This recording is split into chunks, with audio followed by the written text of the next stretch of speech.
Tiger Talk, heard before each Salem Tiger baseball game with Stan Stevens and Coach Tony Edwards. Tiger Talk is being brought to you by Flying W Boutique and Looking Glass Salon with Alicia Watson, Candy Mink, and myself, Katie Carty. Now for Tiger Talk on KSMO Media.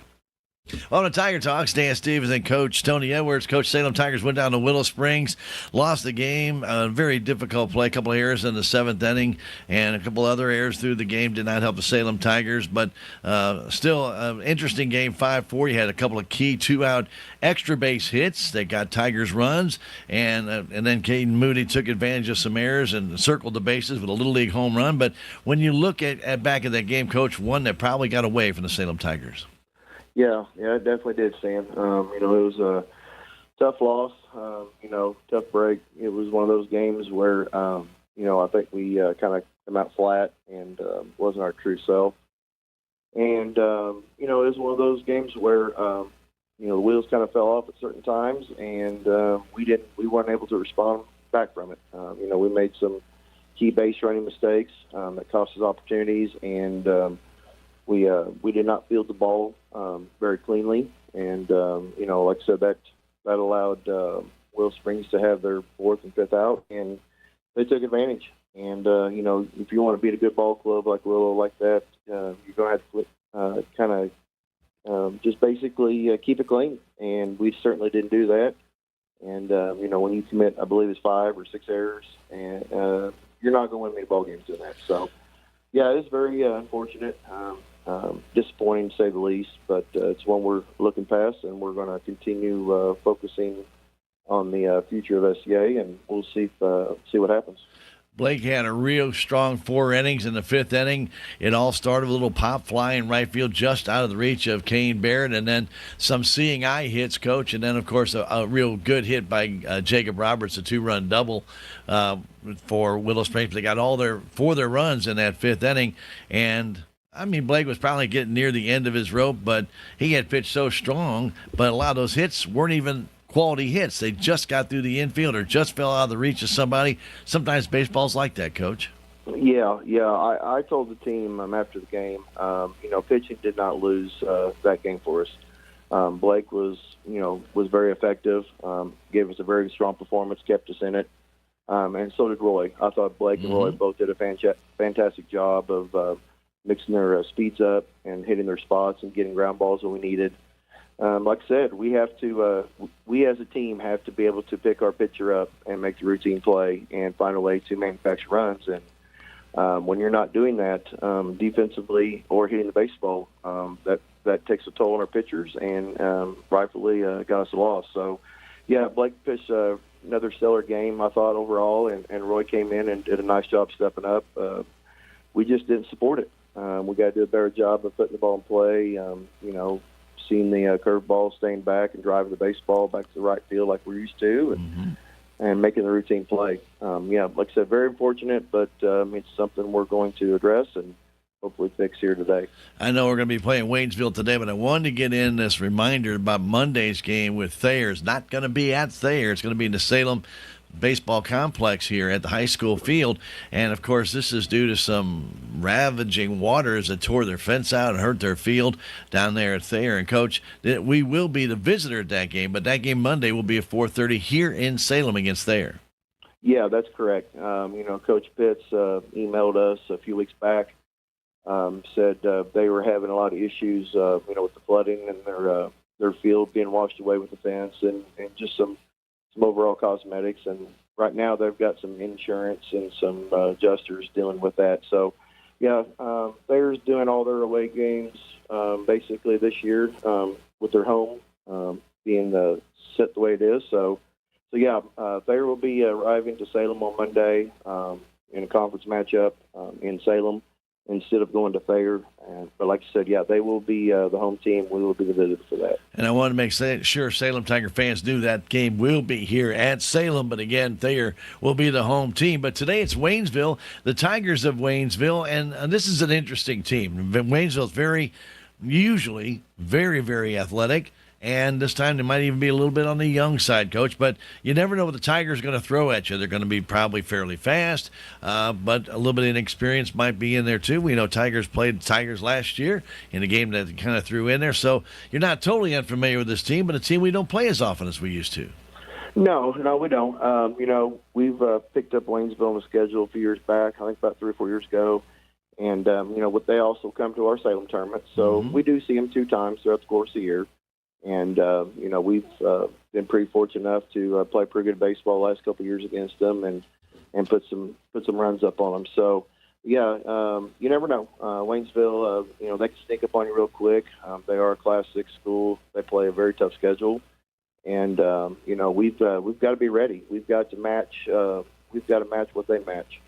And that's by winning each inning. We've got to do a better job of playing defense, being smart on the base paths, and, just being able to hit the baseball cleanly and being able to drive the ball to right center. And if we can do that, we'll be just fine. But, we've got to be ready to play because, like I said, Waynesville, they'll sneak up on you. And, they're very athletic, like I said.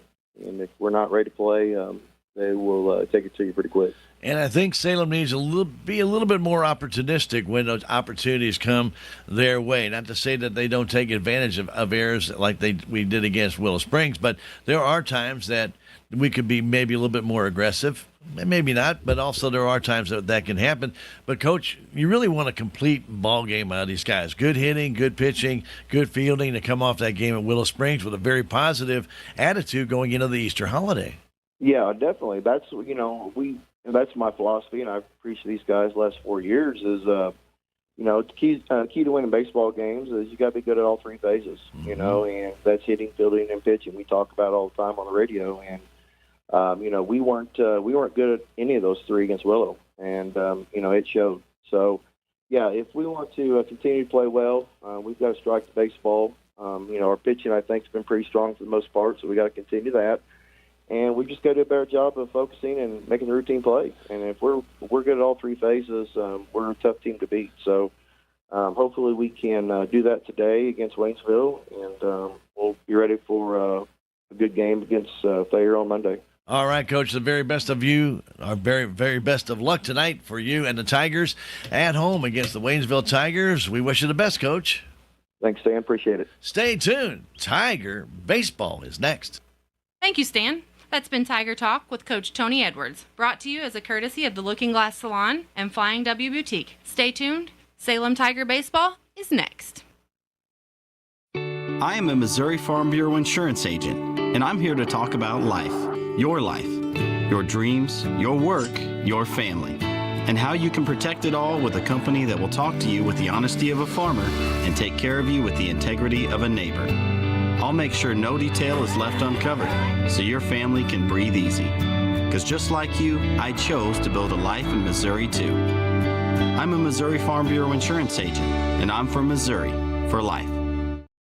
Hi, I'm Susie Cahill, Director of Healthy Dent County Fitness Center. Are you looking for a place to begin your journey to better health? Come inside. Never in my life have I been in another atmosphere where everyone was so friendly and eager to help others. It's not just the staff, it's the members. They are so passionate about what they do and so excited to help you. If you're ready to begin your journey to better health, come by and see us.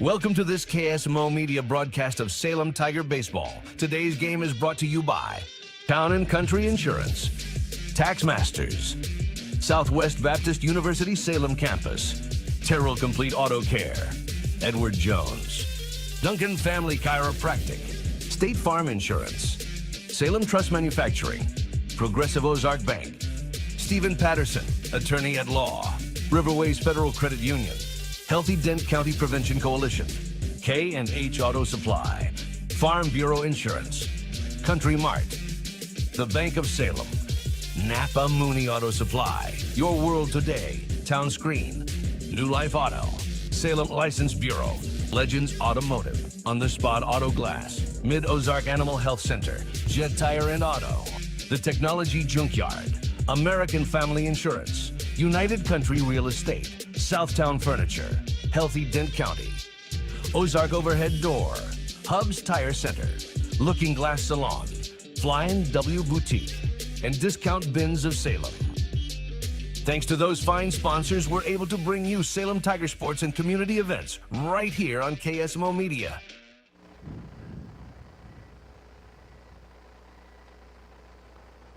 Welcome to Salem High School Baseball Field Complex. Stan Stevens bringing you Tiger Baseball on this Good Friday, and a very happy Easter weekend to you from all of us at KSMO Media. First off, thank you, ladies, at Flying W Boutique and Looking Glass Salon for our Tiger Talk. Stop by, see Alicia, Katie, or Candy, and they can assist you at 101 West 4th Street downtown. Also want to thank United Country Salem Realty for sponsoring our intro to Salem Tiger Baseball. Babette Wells, the broker owner, and you can contact her and any of her great staff at 573-729-3148 or stop by 605 South Main Street for your real estate needs. United Country Salem Realty. For those streaming with us on our KSMO Media stream opportunities, check out the bottom of your page. You'll see a score bug. That score bug is courtesy of Ozark Overhead Door. Zane and his entire crew do a fantastic job of installing garage doors or repairing them, doing preventive maintenance, or even if you need garage door openers added to your current list, get in touch with Zane. 314-243-9341, Ozark Overhead Door. And the instant replays you'll see during the day are brought to you by Hub's Tire Center, right across the street from the radio station, 801 South Main. They're a three-generation family-owned business in Salem, handling your tire needs, but much, much more, including inspections, brake work. Also, you can also get some shocks and other things done there as well, exhaust work too. Get it done at Hub's Tire Center, 729-5800. Well, welcome to Tiger Baseball. Salem coming off a loss at Willow Springs, 5-4 on Wednesday. A very tough loss in a game they did not play very well. And really just had one of those downer games. They didn't run well, they didn't play well, they didn't field well. Pitching was okay except for one inning. And but that's enough in baseball. You can lose a game in one inning, and I'll give Willow Springs credit. They put the bat on the ball and created havoc in that fifth inning, and they got 4 runs out of it. And then they got that winning run in the 7th on a couple of errors that the Salem Tigers made. So Salem drops to 3-1 in the SCA. So they can't win the SCA outright with an undefeated season, but there's still a good chance that they can take the title. However, now the pressure is on. They can't lose a game number 2. So this is not an SCA game. It is a game versus the Waynesville Tigers. We'll be back here at the Salem Baseball Tournament in May. But we get a chance to see them right now. They are 5-9 or 4-9 on the year. Let's make that 4-9 on the year. And they have struggled a little bit, but they play some very, very good competition. So don't take that lightly, that 4-9 record. They're coming in here, and they're looking for a win on this Good Friday.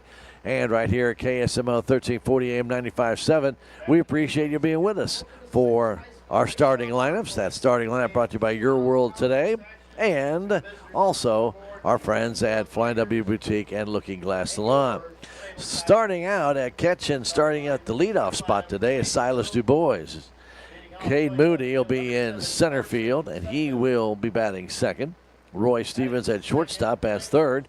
Corby Ball gets the ball, and he'll be on the mound today. He'll be trying to shut down this Waynesville Tiger team. He bats in the cleanup spot. Cash Howard bats fifth. He'll be in right field. Blake Edwards will be at second base today. He'll bat sixth. Briar Bobbitt at first base. He'll bat seventh. Jackson Ralston, he'll be batting eighth and in third base today. And Hayden Ragsdale will be in left field, batting in a number 9 slot. For the Waynesville Tigers, Carson Supvin will be in left field, leading it off. Ethan Heberling will be at shortstop, batting second. Sawyer Baker will be in right field, batting third. Justin Zuber in center field will be in the cleanup spot. Parker Althusius will be at third base. Mason Thompson will be at first base. He'll be batting in the 6th slot. Seth Hance will be doing the catching today. He'll bat 7th. Cale Warren will be pitching today, batting 8th. And Jonah Sarr will be at second base, batting in a number 9 slot. Well, we welcome you all to Tiger Baseball today. We want to remind everybody that on Monday, the Thayer game that is scheduled to be an away game will be held here at the Salem High School Baseball Field Complex, and we'll be here to bring it to you on KSMO Radio, 1340 AM and 95.7 FM, and we will be video streaming that as well on Monday. Again, Salem will not be the home team on Monday, but that game with Thayer has been moved here due to damage to their field from the flooding. And on Tuesday, the Salem Tigers will be at St. Clair for their game at 4:30. And our softball Lady Tigers will be home on Monday versus Mountain View in SCA play. Salem Tigers being introduced. The Waynesville Tigers have already been introduced. They're in their gray uniforms with orange numbers and lettering, and also some trim of black and orange around the sleeves and around the necks. For the Salem Tigers, they're in their home Carolina blues with the white pants and white caps on their shoulders, and they also have their blue caps. Right now, we're getting ready for our national anthem. We are going to take a 90-second break and return. Tiger Baseball on KSMO in 90 seconds, 1340 AM, 95.7. We'll be back in 90 seconds.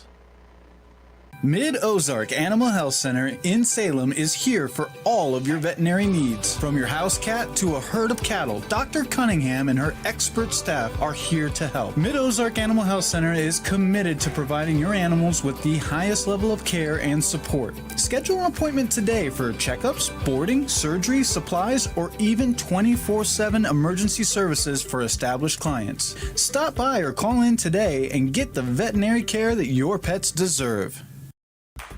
Progressive Ozark Bank is proud to announce a better way to manage your debit card fraud alerts. Instead of a phone call, customers will receive a message on their text-enabled numbers if there is a concern on a debit card transaction. It's fast and easy. Want to find out how you can get fraud text alerts on your phone? Drop by or call Progressive Ozark Bank for more information. Progressive Ozark Bank, FDIC insured, where people matter.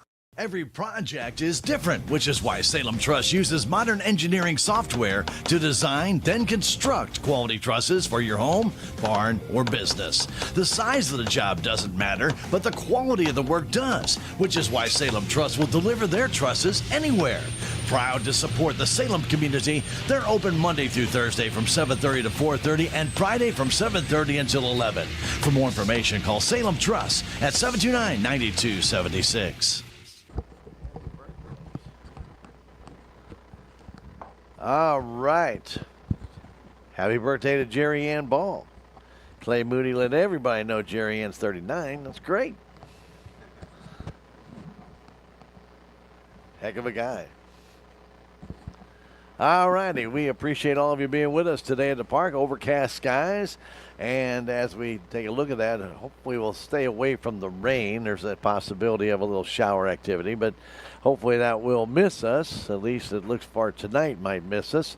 Looks like tomorrow and Sunday not quite as lucky. So keep our eye on that for you. In the meantime, Corby Ball warms up. His catching partner today for the battery is Silas DuBois. Tigers around the infield have Briar Bobbitt at first base. It's Mr. Edwards down there at second. Blake taking that shot there. Roy Stevens at shortstop, and it is Jackson Ralston at third. Around the outfield, Hayden Ragsdale is in left field. In center, Caden Moody. In right field, Cash Howard. About ready to get this one underway. The top of the inning is brought to you as a courtesy of Jonas Schaefer, your local American Family Insurance agent. There are a number of ways to save on your insurance dollars. One of them is a senior discount. Another one might be bundling. And also, if you have good drivers, you can get a good driver discount. Find out more. Call Jonah 573-729-5156 or stop by the Crossroads Shopping Center. Don't forget Cardinal Baseball from New York. We'll be joining that game in progress right here on KSMO. And Blues hockey starts tomorrow. Playoffs against the Winnipeg Jets. That game will begin on a delayed basis at about 6:30, somewhere in that vicinity. After the Cardinal game, which starts at 3:10 tomorrow, 2:15 with the pregame show. That's tomorrow. And remember, today is Friday. Tomorrow is Saturday. Yes, that's tomorrow. Blues also will be playing on Monday, Wednesday, and then the following Sunday. Sunday afternoon game, as a matter of fact. Their game Wednesday night at Scottrade is going to be a late one. They're going to start that game like at 8 to 8:30. It all depends on the first game when it gets over, because it's all dependent upon TV. So that game could get started as late as 9 o'clock. I've been to one of those. Got out of there at 1:10. That's a late night game. That's an early morning when you get up at 3. And you got no time to get home. Just go to work.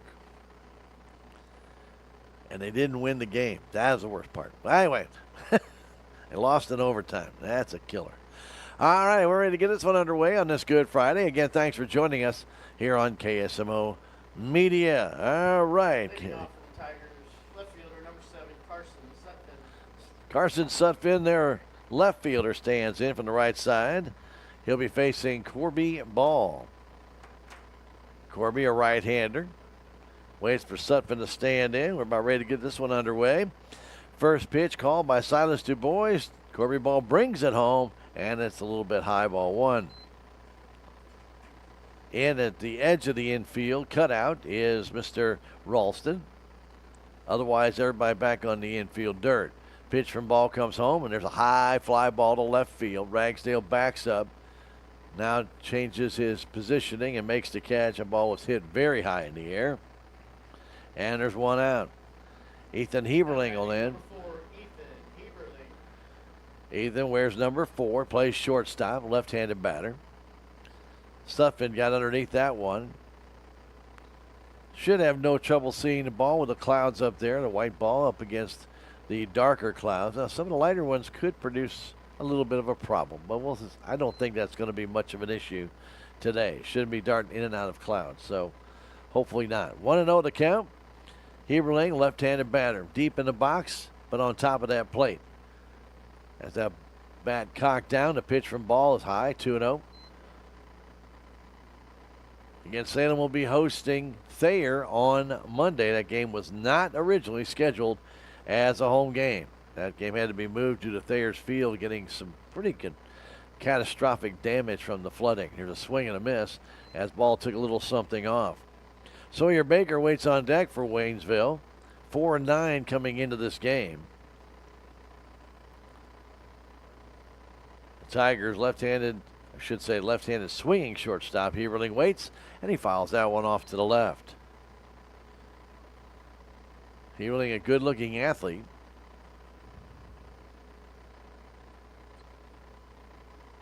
Fouled that one back. Waiting for something he can drive from Corby Ball. Corby wants the signs redone. He's now ready. And the 2-2 comes home. Curveball. Strike call. Outside corner. Heberling froze on that one. Good pitch by Ball. That just caught the edge of the black. And Sawyer Baker will stand in. I don't think Heberling thought that ball would come back that far. It did. And he's punched out. Baker playing right field today. Right-handed batter deep in the box. A little bit of an open stance as the pitch comes home. There's a high fly ball into left. Ragsdale's right there, and he's got it. 2 flyouts in the inning to left. Otherwise, a strikeout looking, and the Salem Tigers are out of the first inning. Down in order goes Waynesville 1, 2, 3. We go to the bottom of the first inning with Waynesville nothing. Salem coming to bat. It's Tiger Baseball on KSMO Media.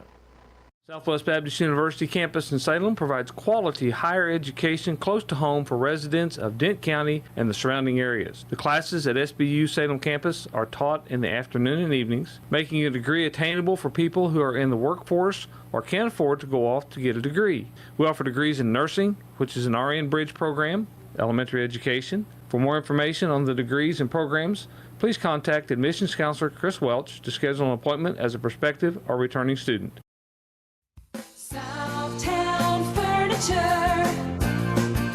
Southtown, where the bargains are. We've got everything from furniture to appliances. Quality floor covering. We won't be undersold, you'll see. To you, that is our guarantee. Southtown Furniture, where the bargains are. Welcome back. It is the bottom of the first inning. Salem Tigers will send up Silas Du Bois, Caden Moody, Roy Stevens. Corby Ball set down Waynesville in order.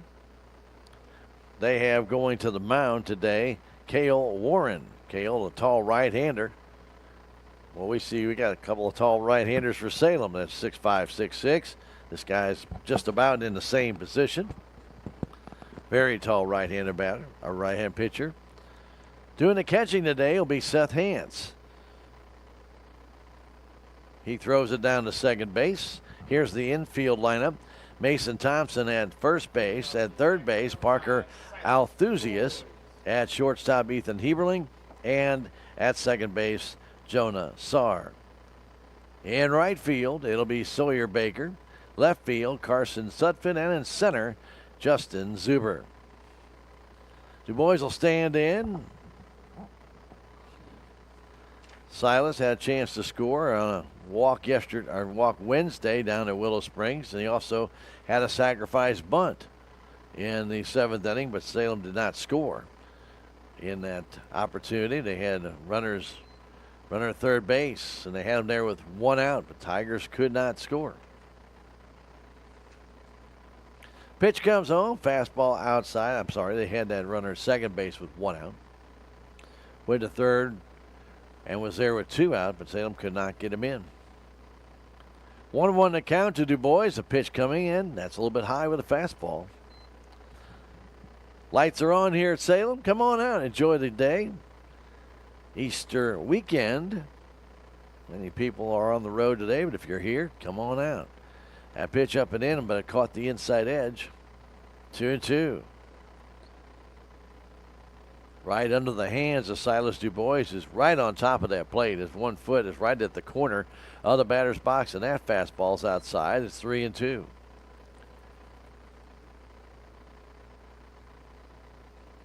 Third baseman Althusius about a step behind the bag and off the line. Pitch comes home. Check swing, and he's out. Called out on strikes. Du Bois couldn't pull the trigger on that high fastball. And Caden Moody will stand in. Moody had a Little League home run Wednesday. Got an infield single, and on the throwing error went to second. Kept going to third, and on a throwing error from the first baseman over the head of the third baseman. Caden came in to score, and that ball was missed by the catcher and hit the umpire right in the shoulder and in the mask. Wow. Pitcher crossed up the catcher. That ball hit him directly. He's going to have a mark on him from that one. Definitely did not expect that. Bottom of the first inning brought to you by your friends at Farm Bureau Insurance. Willie Strader, your agent. 729-4941 for home, life, business, other insurance. Stop by, see Willie, come Monday, 1414 West Scenic Rivers Boulevard. Fastball in the outside corner. Quickly a 1-2 count to Caden Moody. We're in the bottom of the first. 1-2 count to Moody. The check. Warren brings it home. Fastball, ground ball towards second. Taken there by Sarr, and he throws him out. 4-3. 2 down. Now batting number 7, Roy Stevens. Stevens will stand in.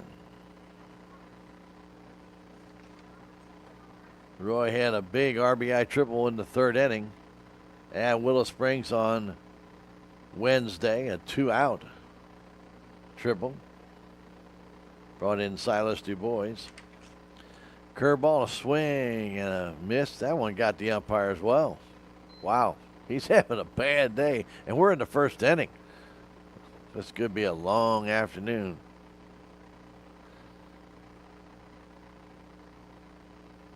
Stevens steps out, gets back in. 0-2 to count.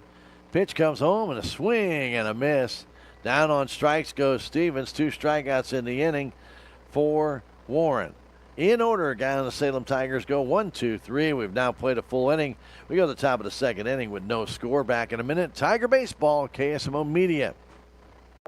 It's officially home buying season and the market is heating up. Buying a home is a huge decision and where to get your home loan is just as important. Don't buy your home without checking into Riverways Federal Credit Union's great rates and service. Riverways is not for profit and has more ways to say yes, and you can apply in less than 5 minutes. Need a pre-approval to help seal the deal? We've got you covered. Get started at Riverways FCU today. Riverways Federal Credit Union, located in Rolla, Salem, and Cuba. Your legacy. Protect it, prosper, and pass it on.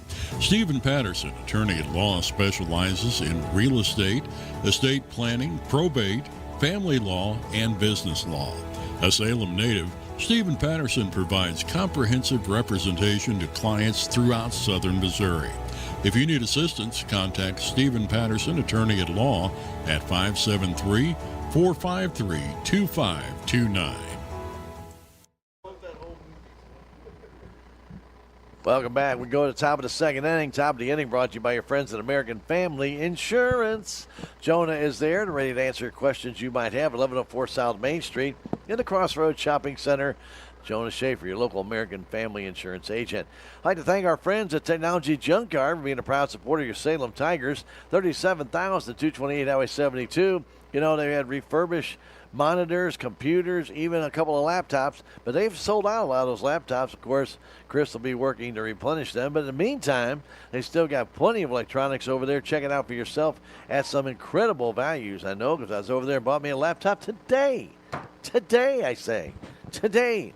Get on by Technology Junkyard. Call 573-453-0418. Repair service for TVs, computers, electronics, and recycling and repurposing services for monitors and other electronics. Technology Junkyard. We're in the top of the second inning. Justin Zuber, Parker Althusius, and Mason Thompson to face Corby Ball. The first pitch comes home and a swing and a miss. Zuber playing center field today. He's a senior. Gets back in that gray Waynesville uniform.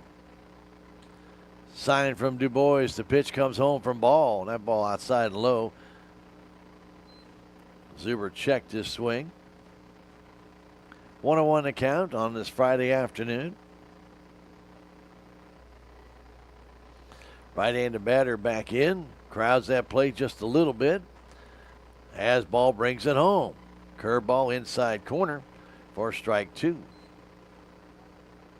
Looks like Zuber may have given up on that pitch a little bit. Corby got the call, and it's 1-2. Leadoff man Justin Zuber hits a high fly ball to left field, not well hit. Coming on and making the catch is Hayden Ragsdale. He's been busy on left field. That's his third catch out of 4 batters. Parker Althusius will stand in. Wearing number 23. Right-handed batter deep in the box. He's playing third base today. As Ball ready, brings it home. Fastball inside corner for a strike. Right about at a little bit above the waistline. Straight away for this hitter. They do give him a bit of right center, as Cade Moody does shade him to pull a little bit. Pitch comes home. Foul off the very end of the bat. Almost cued that one. Bob it deep at first base. That one's cued down the first base line. I'm not sure he could come in, get it, and get Althusius. The 0-2. Right down the middle, but no call. Right on the edge. Right. I mean, I don't know why that's not a strike. Should have been. He had the batter fooled. 1-2 to count. Might even have fooled the umpire a little bit there. The next one, another fastball, another fly ball to left field. Ragsdale getting a lot of practice today. He makes the catch, and there's 2 out. Now batting number 2, Mason. Mason Thompson will stand in, playing first base today.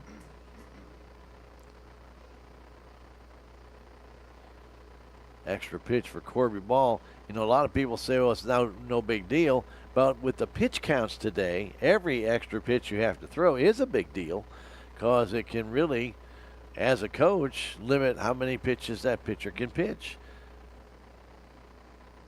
The 2-out pitch comes to Thompson, a swing and a miss. So every extra pitch they have to throw due to errors or foul balls, it all adds up very quickly, and how long that pitcher might be able to go. Another one comes in. That fastball is a tad bit high. 1-1 to count. For the Salem Tigers, it will be Ball, Howard, and Edwards in the second inning. 2 out here in the second. A curve. It tried to check his swing. He did not. Thompson went around. 1-2 to count. Right-handed batter. He's up in the front part of the box. You don't see a lot of guys do that. And the 1-2 comes home. Fastball. Strike call outside corner. This time he did get the call. And this time Thompson is down on strikes. Down again in order goes Waynesville. 1, 2, 3. 2 more fly balls to left field. Been a busy, busy day for Hayden Ragsdale. He's got 4 putouts here in this first 2 innings. Our score, Waynesville nothing, Salem nothing. Back in a minute, Tiger Baseball on KSMO Media.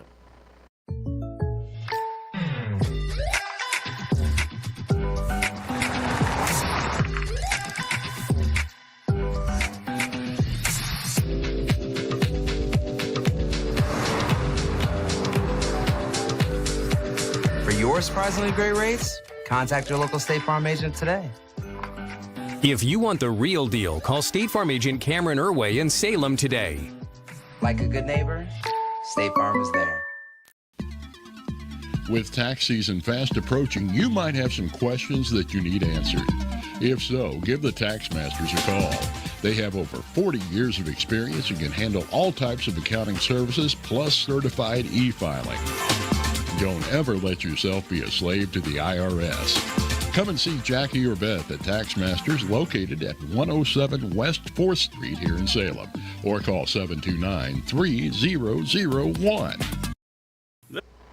We go to the bottom of the second inning, brought to you by Farm Bureau Insurance Agent Willie Strader, 729-4941. Want to thank our great sponsors that bring you Tiger Baseball and Softball, like Mid-Ozark Animal Health Center. Dr. Ashley Cunningham, a veterinarian you can trust with your pets and or your livestock.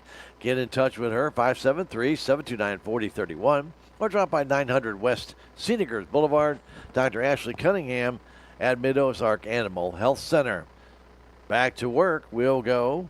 Kale Warren, Kale, K-A-E-L, and Warren the last name, but interesting the way you spell Kale, but that's all right. Right-hander ready, brings home to Corby Ball, and that fastball's a strike. Tall right-handed pitcher. Ball senior. Crowds that play for the right side, that fastball low and away. Seth Hans doing the catching. Straight away for this hitter in the outfield, as well as the infield. And the pitch comes home. Ball grounds one towards short. Heberlink has it and throws him out. 1 out. 6-3 on that put out. Now batting number 19, Cash Howard. Heberlink looks very comfortable shortstop. Knew how to charge that ball so he get a longer hop.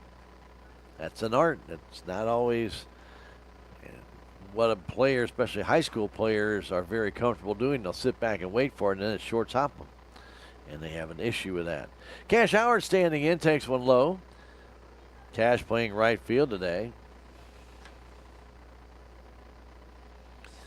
Howard reached on an error on Wednesday and was also hit by a pitch. That pitch sails outside, 2-0 to Cash. One of the 2 left-handed batters the Salem Tigers have in their starting lineup today.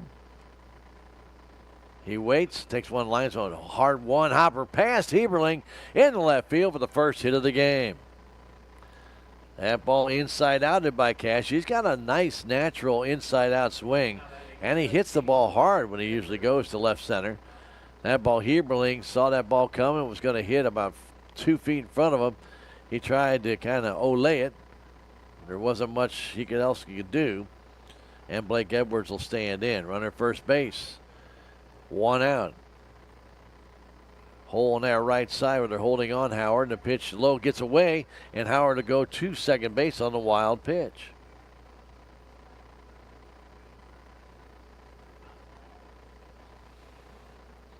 Blake had one of those calls on Wednesday where the ball hit him, but the umpire ruled that he tried to be hit and then called it a strike even though the ball was off the plate. Now that's not called for. Pitch comes in, a foul off to the right side. You can definitely not allow him to go to the bag, but you don't call it a strike.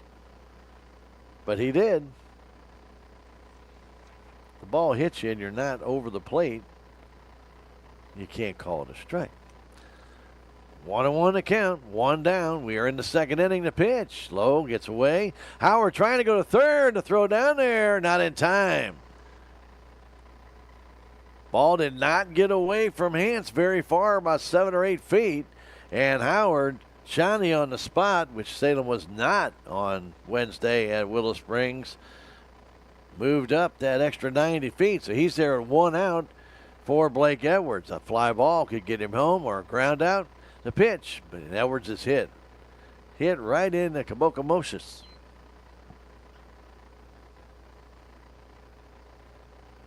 So it's first and third. Now batting number 17, Briar Bobbitt. Or in other words, he was ZZ Top. He got hit in the tush.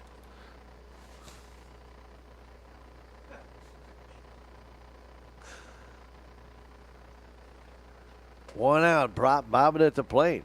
Briar had a big hit on Wednesday. He had a 2-out double that tied the game for Salem in the 6th inning. Down the right field line. He's got a big hole over there in right and in left as the third baseman Althusius is holding on Howard. There's a lot of green out there for Briar Bobbitt. The pitch, swing and a miss. 1-1 to count. Good fastball. Bottom of the second inning, no score, but Salem threatening here. 1 out, first and third. Short lead by Edwards. Check pitch comes in, a curveball grounder towards short. Bad hop, might still turn 2 to throw to first, is not in time, and Salem takes a 1-0 lead. The hop allowed Briar Bobbitt to reach first base as he hit a 2-hopper to shortstop, and it took a high chop at the edge of the infield grass. So Edwards was forced out 6-4, but the throw from the second baseman trying to get Bobbitt bounced and was late, as Joe Nassar really had to try and rush that throw. So Bobbitt reaches on the fielder's choice but gets the RBI, and Howard scores to make it 1-0. Jackson Ralston stands in. Fortunate bounce because that threw the timing off of that double play, and that is so key. Pitch comes home, a curveball that's high, or maybe a slider there. First baseman Mason Thompson doing what they're starting to do now in the major leagues with a right-handed throwing first baseman as they angle themselves to the bag to get a quicker tag down closer to the bag. I'm not sure it has proven to be advantageous at this stage, but I can see it if the pitcher throws it to the inside part of the bag, how that could help. Pitch comes in trying to check his swing with Ralston, but that's in for a strike, and it's 1-2. The only issue with that is if he throws it behind him, there's no way of catching it. Pitch comes home, and Edwards, fly ball in the left center field. It's going to fall for a base hit. Takes a funky hop, but Bobbitt will pull up there. Ralston singles in the left center. So it'll be first and second with 2 out for Hayden Ragsdale. Off-speed pitch hung there by Warren. I guess practice yesterday paid off as Ralston hung in there and then hit that ball in the left center field. That's all they did yesterday was hit off-speed pitches.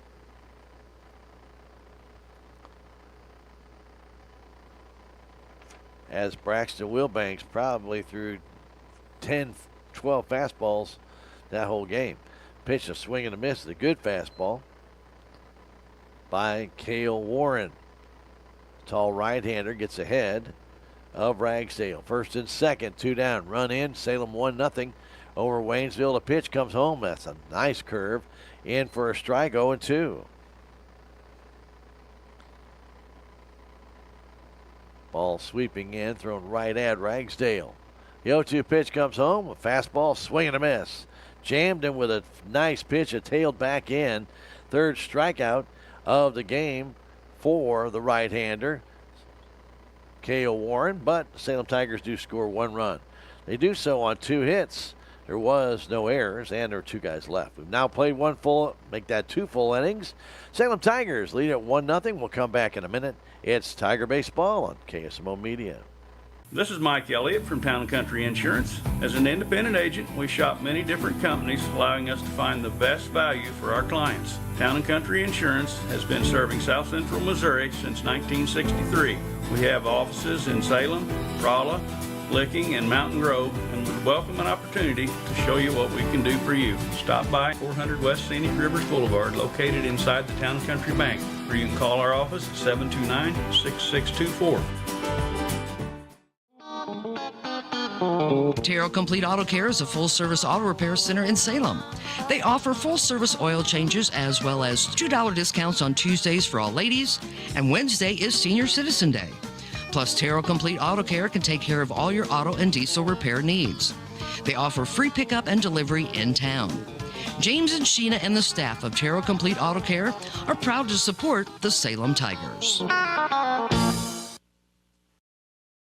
It's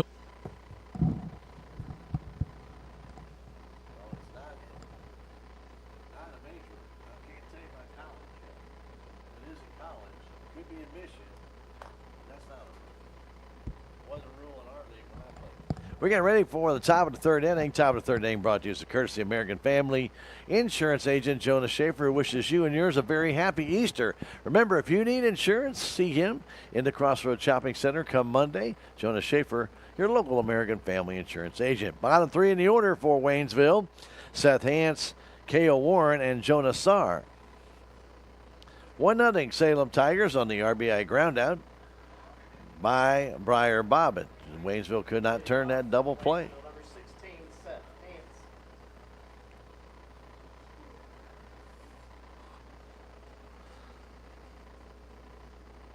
Hance will stand in. Ball has 6 straight outs to start this game, and that pitch a little bit low. On the Spot Auto Glass, proud to support your Salem Tigers. Check them out on Facebook or call 573-247-368. You know what they do. It's in their name. They change out your auto glass on the spot. Another fly ball to left field coming on, but not getting there in time is Ragsdale. That ball off the end of the bat was a dying swan. First hit for Waynesville is Seth Hance. Reached out and got that one off the end of the bat. So again, on the Spot Auto Glass, 573-247-3608. Let them change out your broken glass on the Spot Auto Glass. We're in the top of the 3rd inning, 1-0 Salem Tigers. Leadoff single by Hance. Cale Warren stands in. Right-handed batter.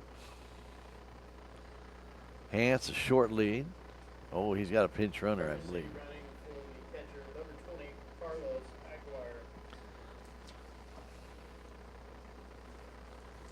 I see it. I got it.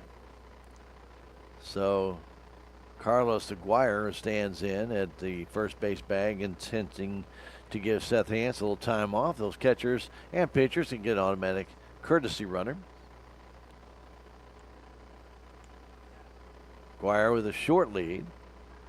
Not going, and a high pop up on the infield. Edwards calls for it. Stevens calls for it. Edwards takes it. I don't know why Roy's way over there, but had to be a good reason. They almost collided, but it was Edwards with the put out, 1 out. Jonas Sarr stands in, right-handed batter.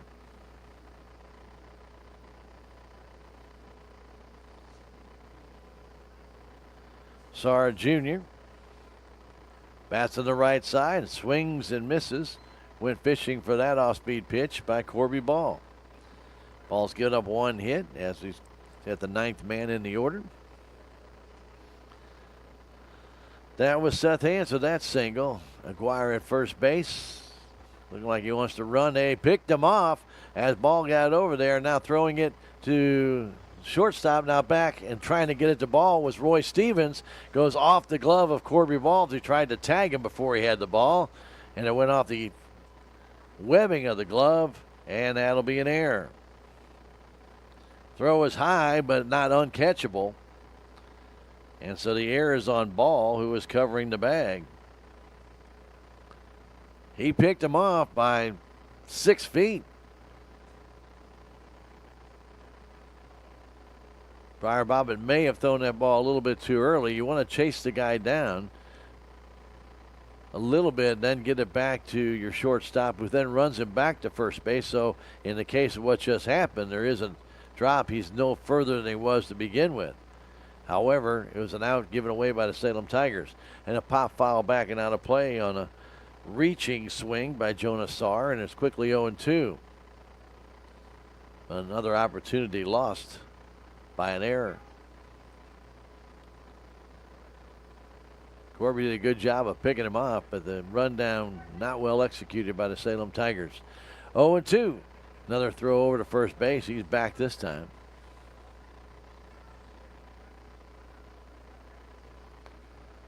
Ball a right-hander, so nothing fooling, should be fooling a base runner. 0-2 count. Pitch comes home, swinging a foul off the end of the bat. Ball had Saar out in front, almost got it by him. Carson Sutphin on deck. 1-0 Salem. 1 out, 1 on. Pitch, grounder towards short. Stevens has it. They only play first base in time. 6-3 on the putout. Now batting number 7, Carson Sutphin.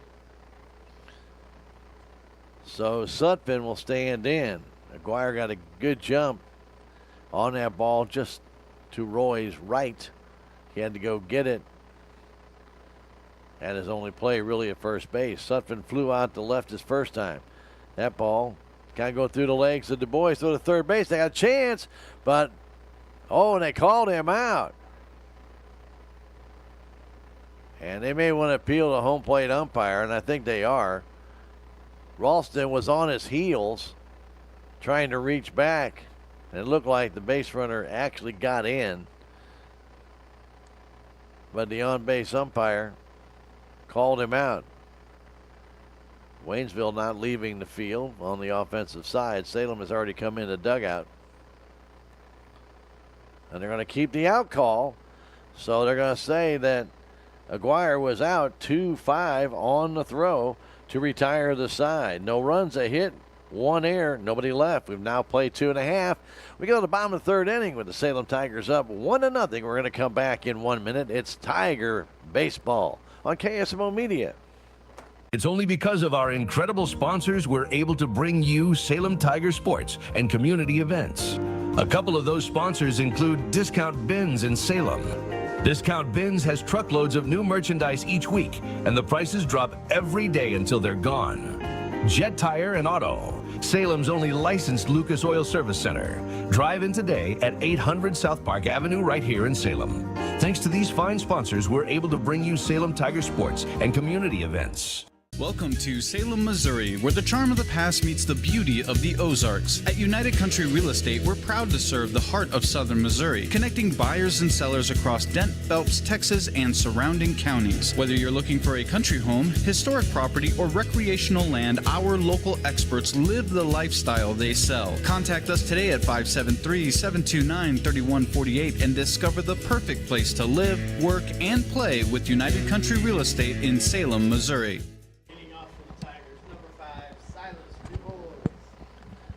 We go to the bottom of the third inning. Brought to you by Farm Bureau Insurance. Willie Strader, your agent, wishing you and yours a very happy Easter. And don't forget, Salem will be home on Monday to take on the Thayer Bobcats. That game is on your schedule as an away game, and Thayer will be the home team Monday. But because of the damage done to their field, there's no way they can play there. So we'll be here Monday, and we'll be bringing it to you on KSMO Media and KSMO Radio 1340 AM and 95.7 FM. All right, so Sutphin at the plate would not be charged with an at-bat as Aguirre called out at third base on attempting to get by on the wild pitch. And now Du Bois stands in. He struck out his first time, swings and misses on a 1-0 fastball. Ball tailing away from the left-handed batter.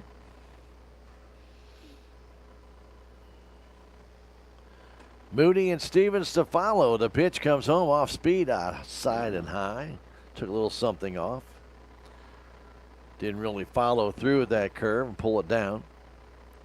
New Life Auto at 583 Highway 68 in Salem. Proud to support your Tigers. Call 573-453-2757. New Life Auto. Let them put new life into your vehicle at New Life Auto, supporting your Salem Tigers. That pitch down and in to Silas Du Bois. 3-1 to count. Nobody out. Leadoff man. Du Bois waits. The pitch coming in from Warren. That's a strike. They give Silas the left field line. There's a lot of room down that way. The 3-2 pitch comes home.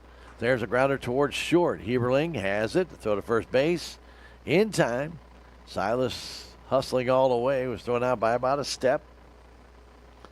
6-3 on the put out. Now batting number 6, Caden Moody. Caden Moody will stand in. He grounded out to second base his first time up. Salem's run comes in the second inning after a base hit, a hit by pitch, a wild pitch, and a fielder's choice. Actually, 2 wild pitches. Put Cash Howard at third, and then a first and third grounder by Briar Bobbitt. They tried to turn 2, and then kind of took a weird hop off the edge of the infield. They could not turn 2, and that allowed the run to score. The 0-1 pitch comes in, a late swing by Caden. And a foul off to the first base side. Looked like a little indecisiveness by Caden on that one. Quickly 0-2. Warren brings it. Crossfire, missed that one outside. Tall right-hander doesn't waste a lot of time. Gets back up on the hill, gets the sign from Hance, and he's ready to go. And the 1-2 pitch comes home. A little off the inside of the plate and a little bit high. 2-2. And the next pitch comes home. Fastball, and that's a little high. 3-2. Cale Warren gets the sign, takes a breath, and brings home the 3-2 pitch. And Moody hits one up the middle and through, a base hit. Kind of got off the trademark, but he was able to muscle it through the infield. And Roy Stevens will stand in with Caden at first base and 1 out. For the Salem Tigers, their third hit. Now batting number 7, Roy Stevens. Stevens has a couple home runs this year. Hit one here in Salem. Little breeze blowing from right to left, not much though. The pitch comes home from Warren as a strike as he hesitated as Moody got his attention. Dancing around at first base. Big hole on the right side. And Roy has gone that way. He likes to pull it though, but he can't go that way. The pitch is way outside, back to the screen. Moody was running on the pitch, and he'll get the stolen base. Those are the easy kind of stolen bases. You ain't got to worry about a throw. Friday afternoon, Good Friday. Thanks for being along with us on KSMO Media. Stevens waits. He struck out the first time. Base hit here could bring home another run for the Salem Tigers. The pitch off speed. It's in for a strike. Took a little something off that curveball and it danced across the outside corner. 1-2 to count. Corby Ball's on deck. Moody at second base. Gets a good lead. They try to keep him close as Starr tries to jockey with him. Pitch comes in high and tight with a fastball. And it's 2-2. Nice crowd on hand. Glad to have you aboard. Don't forget to come on out. Watch your Salem Tigers, Salem High School Baseball Field Complex. Here comes the pitch from Warren. Swing and a miss. He jams Stevens on a high inside fastball. And he strikes him out for the second time. 4th strikeout of the game for this right-handed hurler, Cale Warren.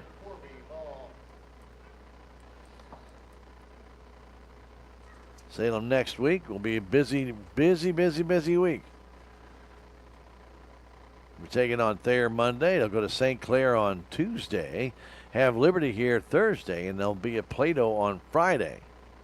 Again, a busy week on these short seasons for both baseball and softball. 2 down for Corby Ball. He grounded short his first time. The pitch popped up, foul back and out of play on a good fastball by Warren. He's got some good stuff. Salem has reached him for 3 hits, but he has struck out 4. He has hit 1 man. Working from the stretch, he looks. The pitch comes home. Ball up and in. I don't know if that hit ball or not. That ball was very close to his head. Ball was sailing up and in. I think he claimed it hit his hand. The umpire's not buying it, and if it hit his hand, it may have actually hit the bat. So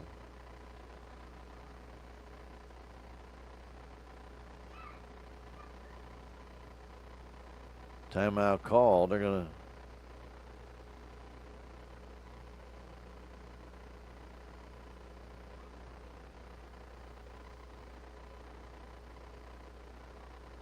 talking to Corby Ball and also maybe talking to Coach Edwards. Umpire gives the pitcher the sign to go ahead. The pitch comes in, a swing and a miss. He struck him out. So the umpire ruled that a foul ball off the hands, up tight. And that retires the side. No runs, a hit. No errors. Man left. We've now played 3 full innings. It's 1-0 Salem Tigers. We'll come back in a minute with the 4th inning. It's Tiger Baseball on KSMO Media.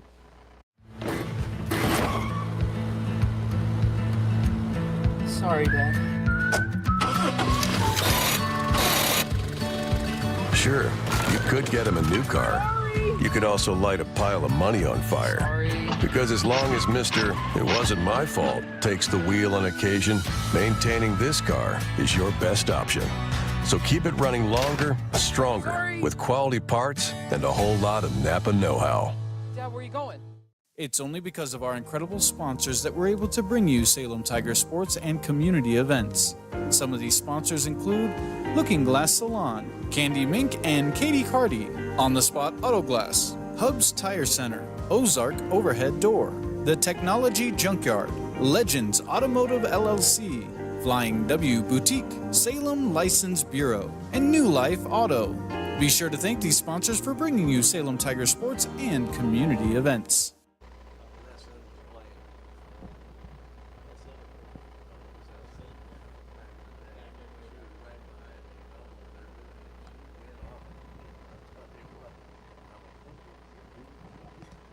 Welcome back. Glad to have you with us on KSMO on this Good Friday. Salem has a 1-0 lead. We go to the top of the 4th inning. Top of the 4th brought to you by American Family Insurance Agent Jonah Schaefer. You know, they have a guide that helps you with questions about home buying, especially for you first-time buyers. If you didn't know what to ask when you're buying a home, this guide will help you out a bunch. See Jonah, 1104 South Main Street in Salem, and those guides are absolutely free at American Family Insurance. Also want to thank Salem License Office for being a proud supporter of your Salem Tigers. They're located 1104 South Main Street in Salem, 729-8304. We do remind everybody the Real ID goes into effect May 7th. I know we've been talking about it for like 7 years. However, it's going to be in effect May 7th. They're not going to extend it again. If you need a Real ID to get on a military base or to fly, go by and find out how to get that at the Salem License Office. And they're located 1104 South Main Crossroads. Ground ball to Jackson Ralston. He knocked it down, picked it up, but reaching on the play was Carson Suffin on the call by the umpire. Now batting number 4, Ethan Eberle. Ball came up on Ralston. I'll give him a hit. That's a tough hit, but he picked it up, got it across there. And now Ethan Heberling, who struck out his first time, takes it low. So kind of a gift to Sutphin there. I think the umpire kind of missed the call at first base. As you saw it on the instant replay here, that doesn't work in high school baseball. You can't use this. So runner at first base, nobody out for Heberling. Left-handed batter, crowds the plate.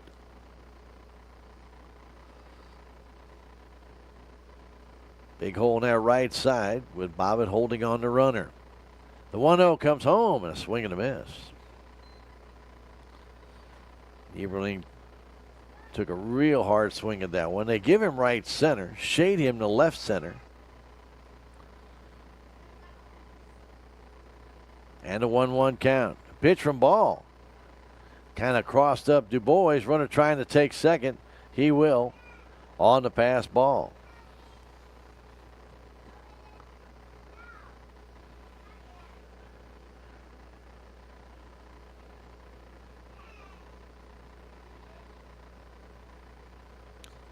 Two one. Tying run at second base. Nobody out. Baker and Zuber still scheduled to bat here in the fourth inning. The pitch comes home low and away.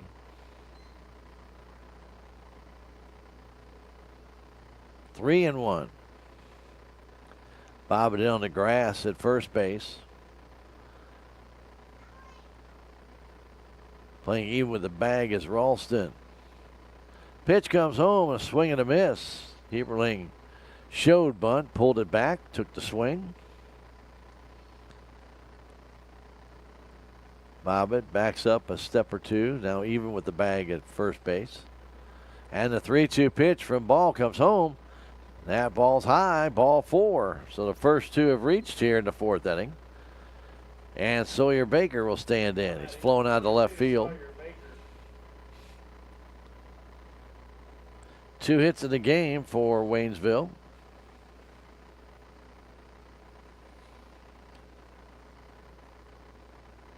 Runners at first and second.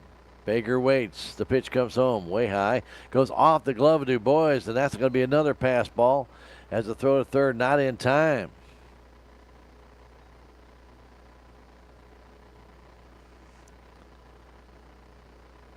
Curveball was breaking away and went right off the edge of the glove of Du Bois back to the screen and allows both runners to move up. So the tying run at third base with nobody out. Lead run at second base in the form of Ethan Heberling. Baker waits. The 1-0 pitch comes home. High pop-up foul. That's going to go back and out of play. Silas gives it a look, but that ball's way out of play. We mentioned every now and then a little breeze from right to left, but it's not much of a factor today.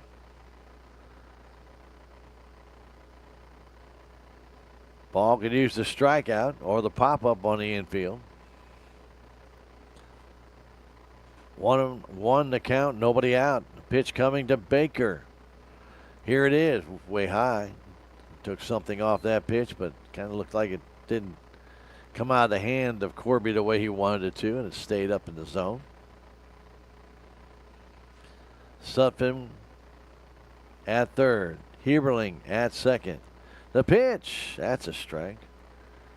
2-2. Zuber's on deck. Kind of in at first and third, back at second and short. The pitch comes home, curveball inside, 3-2.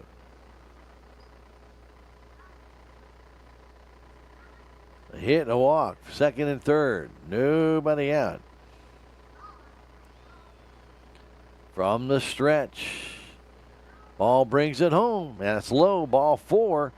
And now Waynesville threatening here. The base is loaded and nobody out for their number 4 hitter, Justin Zuber.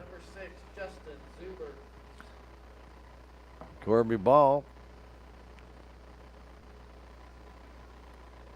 A little bad hop single to start things out, then two walks back to back and load the bases. Coach Edwards will come out and talk to the young man. I'd like to say thank you to our friends at Legends Auto at 500 West City Girls Boulevard in Salem, helping bring you Salem Tiger Sports. We really do appreciate all the great support we have in our community to allow you to hear and to see Tiger sports and activities in our community. Again, thanks to Legends Auto. Don't forget, when you get ready for your upcoming summer vacation or even graduations you may be going to, make sure your vehicle's in tip-top shape. Go to Legends Auto. They can put it that way. 573-729-2884. Well, after huddling on the mound, the umpire's going to make his way out. See if they're going to get candlesticks. It's always a great wedding gift. We watch way too many movies. And I don't watch many movies, but I have seen that one. Bases loaded. Nobody out. Justin Zuber flew out to left field. A similar blow would tie the game. As Sutphin has good speed. The pitch comes home and a high fly ball short center field. Backing out is Stevens. Coming in is Moody. And Roy Stevens, after making the catch, kind of hesitated out there. And that ball's a live ball. I never saw any mark of the infield fly on that. So that ball's a live ball. So Zuber does pop out. And there's one out for Parker Althusius. Parker flew out to left his first time. So Zuber got underneath the changeup and popped it up in the short center. Flagged down by Stevens. Pitch comes home and a pop foul backing out of play on a high fastball. One out, bases loaded. We're in the fourth inning. Hit and 2 walks. Thompson's on deck. Enthusiast with some decent speed. They'll be tough to double. Tigers do play deep at second and short. Pitch comes home and a bunt in front of the plate. The force out's at home and going to first base is Ball, and then it's missed by Briar Bobbitt, and another run's going to score, and it'll be 2-1. Well, Corby Ball, Silas DuBois should have been yelling. It's a force out at home. And he went to first base, threw the ball into the runner, but Bobbitt missed it. And 2 runs score.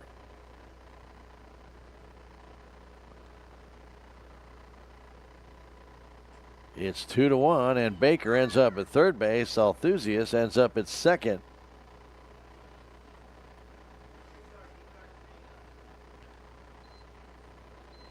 On the air. Still 1 out for Mason Thompson. The pitch comes home. A high pop up. That's going to drift out of play.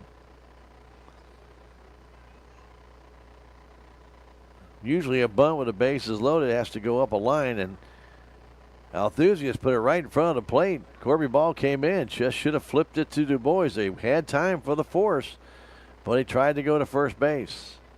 Tiger infield now comes in. 2-1. Waynesville.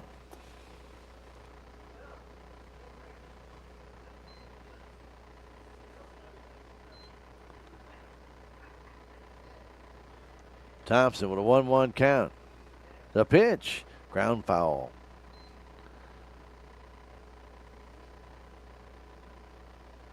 Foul that one right between his own, almost between his own legs. 1-2 to count, 1 down. We're in the top of the fourth inning. Waynesville's taking advantage of a couple of walks here in an infield single. And an error, and the pitch comes home. Just missed outside. 2-2. Trying to paint the outside edge, just missed. Seth Hans is on deck. Corby Ball looks, checks, brings it. Swing and a miss. He got him with a good slider or cutter if you prefer. His strikeout, his third. Now batting number 16, Seth Hans. And Hans, who singled his first time, will stand in. Runners at second and third, 2 down now.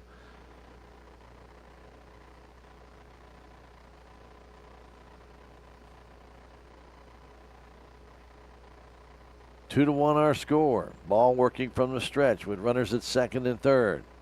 Pitch to Hance way outside. Salem will have in their fourth inning Howard, Edwards, and Bobbitt.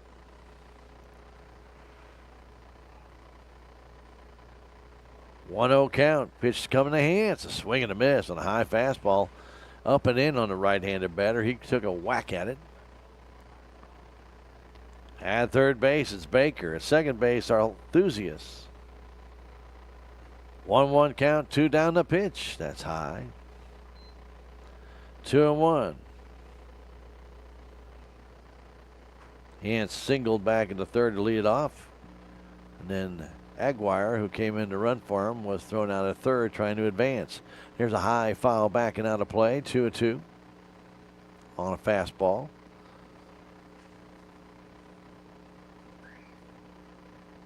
Two-one Waynesville. Ball looks in, the sign from Du Bois. The 2-2 pitch coming home. Swing and a fly ball to right field down the line. Can Howard get there and will stay in play? No.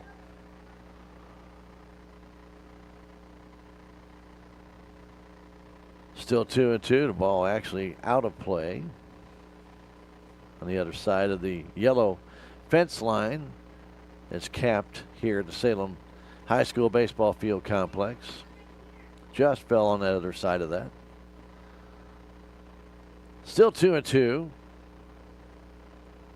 Still runners at second and third. Baker and Althusias. Ball from the stretch. Brings it home. Fastball outside. 3-2. Umpire strikes on that outer edge a little tight.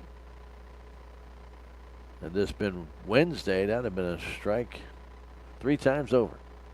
The 3-2 pitch. Outside, ball 4. And the bases are loaded again. Ball gets away. Runner's trying to score to throw home. He's out. On a throw back from Du Bois, it got away from Corby Ball. And the runner Baker thought he'd try and score. He's thrown out. 1-2 on the putout to retire the side. Remember, the ball is always in play unless you call time and the umpire gives you time. Then the runner cannot advance. But in this case, that was not the case.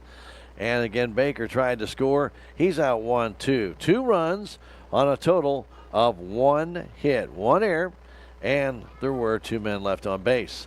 We've now played 3.5. To the bottom of the 4th we go. Waynesville 2-1. They lead it right here at the Salem High School baseball field complex. We'll come back in a minute. Tiger Baseball on KSMO Media.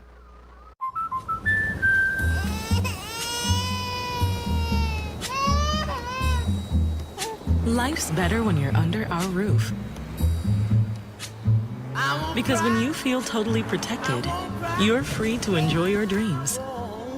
Bundle auto, home, and life and save up to 25%. American Family Insurance.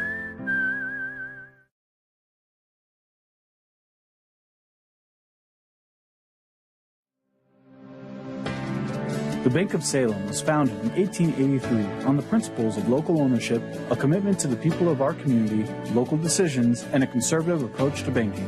As one of the oldest locally owned banks in the Ozarks, we've had the privilege to serve generations of local families. We pride ourselves on dedication to our customers and the people of Dent County, and we take pride in being an important part of it for years to come. The Bank of Salem, member FDIC, equal housing lender.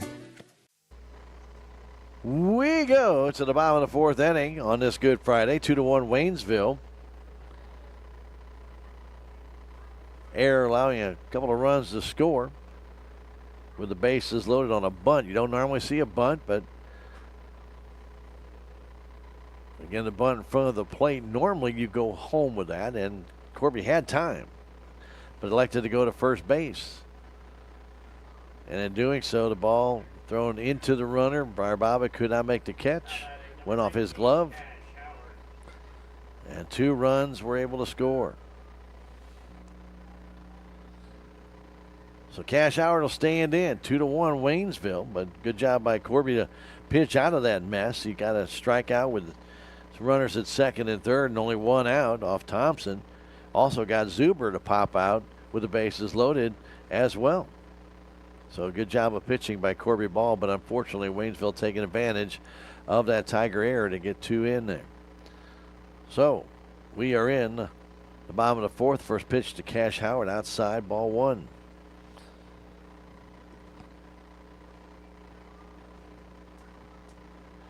The 2 runs that score are unearned, or one, no, they're unearned. Excuse me. There's a line drive to center field. That ball's going to fall for a base hit for Cash Howard. Nicely done by Cash. Taking that ball right back up the middle. Leadoff single brings in Blake Edwards. Number 13, Blake Edwards. Bottom of the inning brought to you by Willie Strader, Farm Bureau Insurance agent. For all of life's happenings, be prepared. Like when you finally get your first home or first car, make sure you got insured. Call Willie 573-729-4941. Big hole on the right side for Blake. He'll be followed by Briar Bobbitt. Salem down by 1. The pitch coming from Warren. Here it is. He shows bunt, bunts it foul.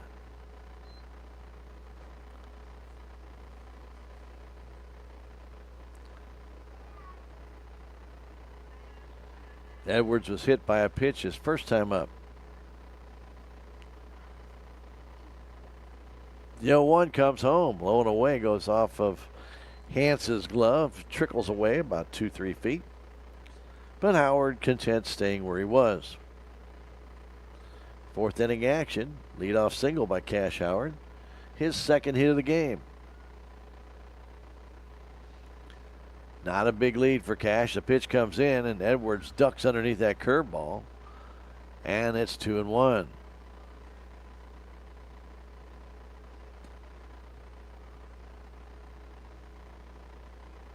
Cale Warren, right-handed pitcher versus right-handed batter Blake Edwards. Here it comes. Crossfire, and that one misses outside. 3-1. Every now and then, Cale drops down and tries that crossfire. He has not had a lot of success with that pitch, or at least the umpire's not giving it to him. That pitch low and away, ball 4. And the first 2 have reached here for the Salem Tigers, and Briar Bobbitt stands in. And the Waynesville coach will come out and talk to his right-hander. They may have him on a pitch count. We just don't know here in this game against the Salem Tigers. So a base hit by Howard to walk to Blake Edwards here in the 4th inning. Bobbitt, Ralston, and Ragsdale still to come up. I'd like to thank our friends at Jet Tire and Auto at 800 South Park Avenue for supporting your Salem Tigers. Remember, if you need new tires or you need off-road accessories or new chrome wheels or any kind of specialized wheels, they can get it for you. Jet Tire and Auto right here in Salem. They also do other repair work as well. Jet Tire and Auto, 729-3650.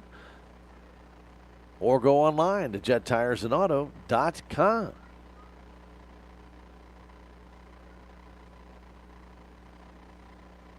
We are in the 4th inning, 2-1 Waynesville.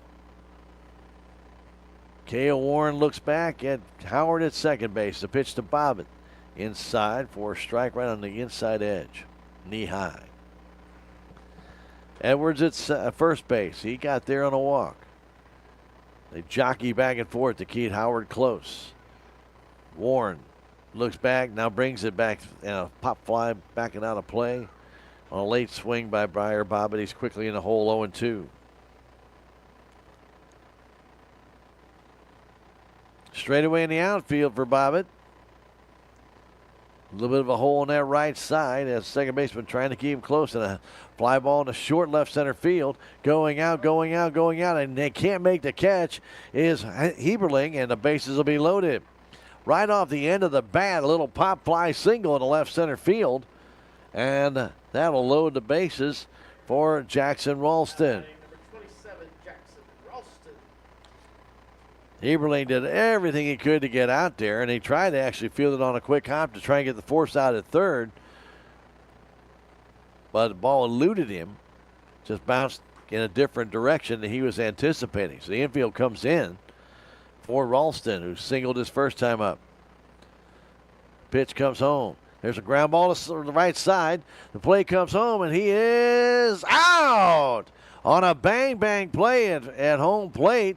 A good throw by Saar, and Howard is forced. That ball and the foot all arrived at the same time. The umpire calls him out. 4-2 on the putout. Edwards now down to third. Ralston reaches on the fielder's choice, and Ragsdale's in. Bases loaded, 1 out. Give Saar a lot of credit. He came home with that as quickly as he could. Pitch comes home inside, ball 1 to Hayden Ragsdale. Well, Jonas Saar got that on one hop, and he hesitated not one bit, came home. And the umpire called out Howard. There's a swing and a miss by Hayden. Heberling, Saar in on the grass at third base. Althusius is in with a bag. The pitch, swing and a miss by Ragsdale. That one was way inside. It's quickly 1-2. Hayden needs to make connections here. Right-handed batter waits. The 1-2 pitch comes home. And that ball is a strike on the outside corner. Hayden caught looking. And that means the top of the order is up. 6th strikeout. Ragsdale took it on the outside edge. And now Silas DuBois, who's grounded out and struck out, stands in.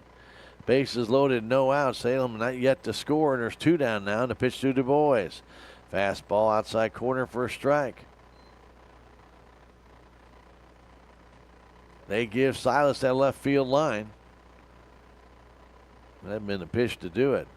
The 0-1 to Silas comes home. That ball's high, 1-1. No place to put DuBois. The bases are loaded. Salem's got Edwards at third base. Bobbitt at second. Ralston at first.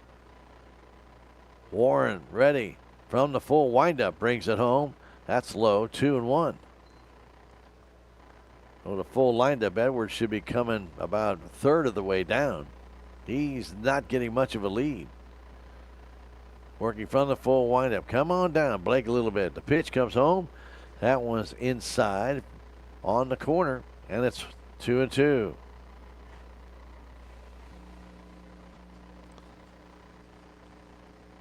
Warren ready. Trying to get out of this jam. The pitch comes in. He strikes out DuBois with a fastball. DuBois down on strikes. 7 strikeouts for Warren in this one. The Tigers get no runs, a hit. Make that 2 hits. No errors, and they leave 3 in the inning but do not score.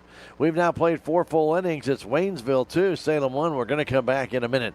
It's Tiger Baseball on your Good Friday on KSMO Media. It's only because of our incredible sponsors that we're able to bring you Salem Tiger sports and community events. Some of these sponsors include Jet Tire and Auto, Salem's only licensed Lucas Oil Service Center. Drive in today at 800 South Park Avenue right here in Salem. Moe's Cleaning Service, LLC, the only cleaning service you'll ever need. Give them a call at 573-201-0430 and get Moe for your money. Save on everyday items with digital coupons at Town & Country Supermarkets. It's easy. Download the Town & Country Markets app and browse through a variety of digital coupons available. Then clip them to your account. You can also clip digital coupons online at tcmarkets.com. Shop in the store for your favorite items, then tell us your phone number at checkout, and the digital coupons will be deducted from your purchase automatically. Scan this QR code to learn more and start saving more today. Welcome back to the Salem High School Baseball Field Complex. Waynesville with a 2-1 lead. Tigers could not score in the 4th inning after loading the bases with nobody out, but Waynesville only got 2 after they loaded the bases with nobody out back in the 4th inning. So Tigers trail it 2-1. Salem's only run came in the 2nd inning on a base hit by Cash Howard. A hit by batsman by Blake Edwards. A wild pitch put runners at first and third. And then a fielder's choice by Briar Bobbitt brought in the only Salem run in the game. Salem with 5 hits. Waynesville just 2. Unfortunately for the Salem Tigers, 3 walks in that 4th inning by ball, and that did not help the situation. So cover you back to the hill. For this 5th inning, it will be Warren, Saar, and then the top of the order, Sutphin. Salem will be back here at home on Monday to face the Thayer Bobcats in a game that was supposed to be at Thayer, but due to the flooding damage that they had to their field, I mean, their fence has gotten totally annihilated, and they've got some other damages that they have to get fixed. It is going to be held here. We're glad to have them on Monday, 4:30, right here on KSMO Media. Fastball, well, actually a curveball outside. Ball 1 as I looked up at the last second. Warren, Saar, and Sutphin. It's the 5th inning. 2-1 our score. Right-handed batter. Warren waits. Ball brings it home to the tall right-hander, and that pitch is up and in, 2-0.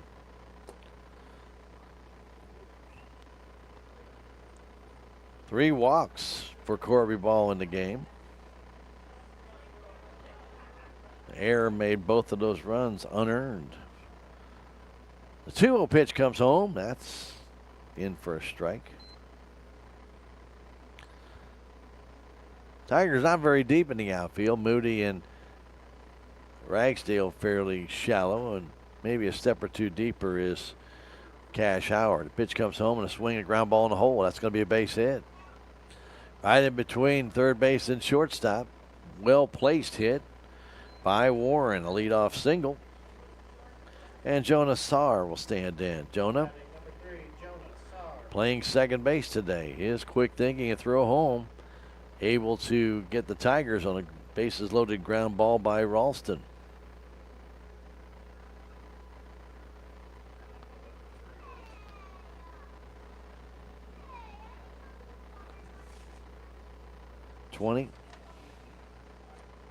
Is it the same guy?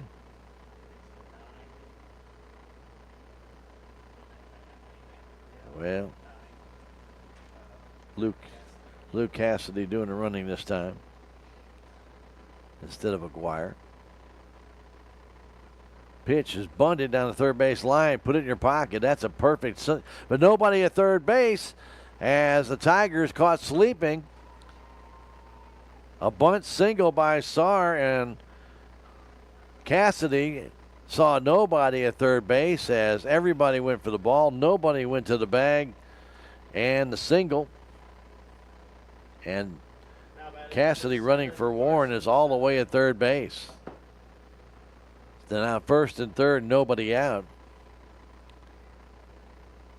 Stevens was covering second. I'm not quite sure why. He should have been the one going to third, but he was at second base. Pitch on the outside corner, but just a little bit off the edge. And ball 1 to Carson Sutphin. He has singled and scored. He's flown out to left. 2-1 Waynesville. They threaten here in the 5th inning. First two have reached. He shows bunt. Pitch comes home in the dirt. Runner will steal second base unopposed. He had such a great jump off Corby Ball, you weren't going to get Saar anyway. And he was behind Blake Edwards at second base by the time the ball got to the plate. 2-0 to count. Second and third, nobody out. The pitch comes home. It's high. Ball 3.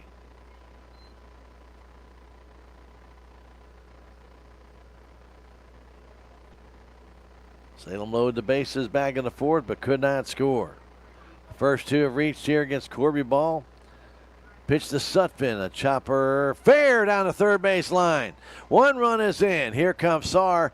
He'll score, and a throw going way over the head of everybody off the back screen down to third base, and out is Sutphin. But he singles in 2 to make it a 3-1 Waynesville lead.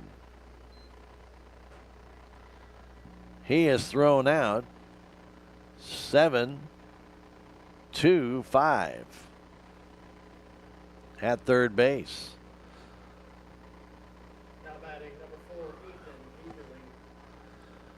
So now it's 4-1 after these two come home.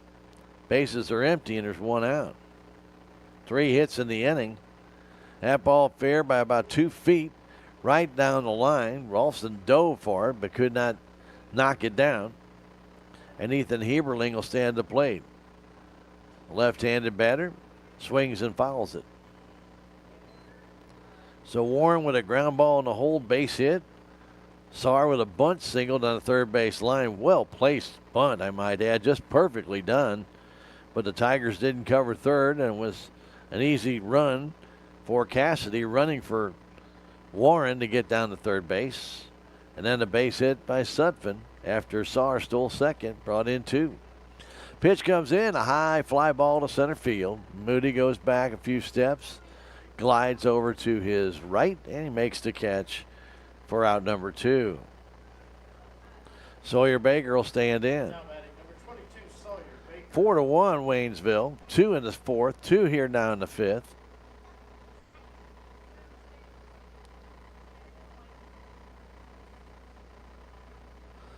Baker's walked and flown out.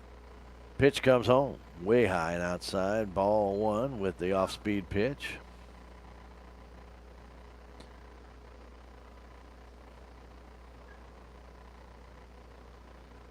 Sign from Du Bois. Corby Ball brings it in. There's a pitch low. 2-0.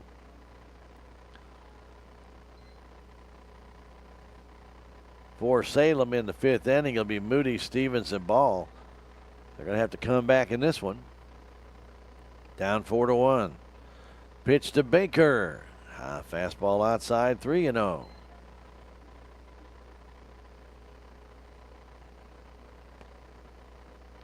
Three walks given up by Corby Ball in this game, and he's now given up 5 hits. Pitch, foul off to the right side.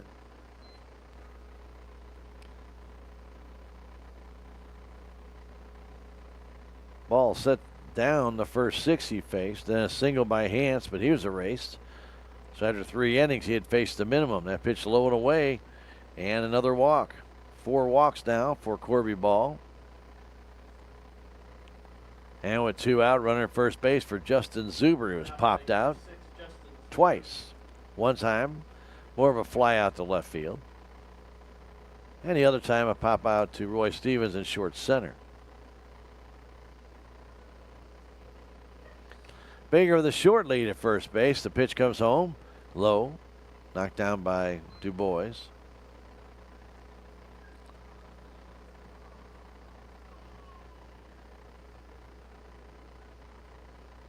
Justin Zuber playing center field today for the Waynesville Tigers. That pitch way outside. A few drops coming down now.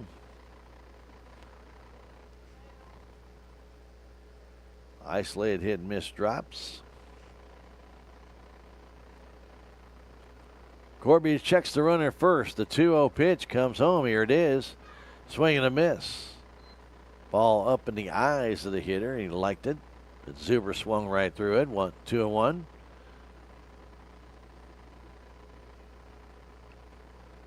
Corby looks in the sign.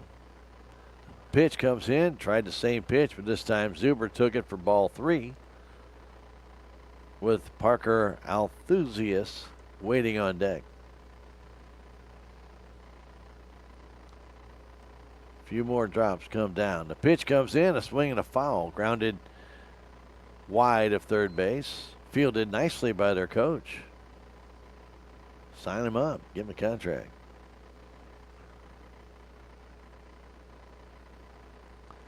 Three-two count. 2 down. 5th inning. The pitch comes home. Swing and a foul. Just got a piece of it.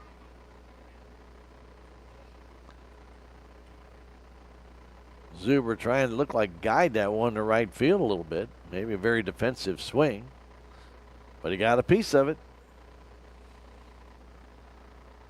Here in the top of the inning, brought to you by American Family Insurance Agent Jonas Schaefer, 729-5156.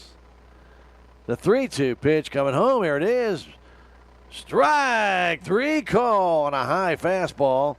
Zuber called out on strikes. I don't think the young man believed it, but count it. 4 strikeouts for Corby Ball, and he gets out of the inning. But 2 runs on a total of 3 hits, no errors, 1 man left. We've now played 4.5. We go to the bottom of the 5th inning with Waynesville up 4-1 It's Tiger Baseball on KSMO Media. Duncan Family Chiropractic provides chiropractic care to everyone from newborn to elderly. Dr. Duncan treats wellness, sports injuries, chronic ear infections, pregnancy, and more. Ask Dr. Duncan about your full line of supplements, including Juice Plus and standard process supplements, as well as pain relief, BioFreeze products.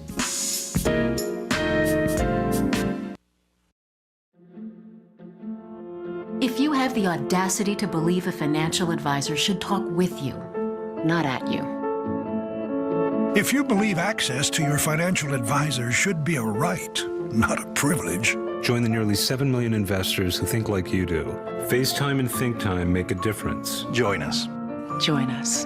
At Edward Jones, it's how we make sense of investing.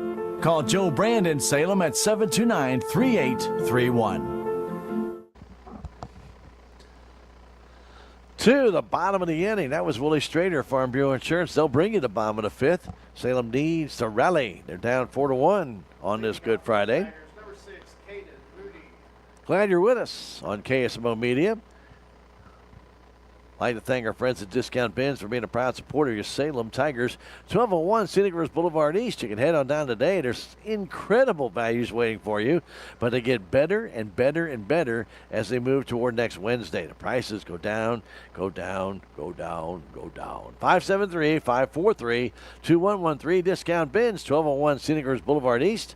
Proud to support your Salem Tigers.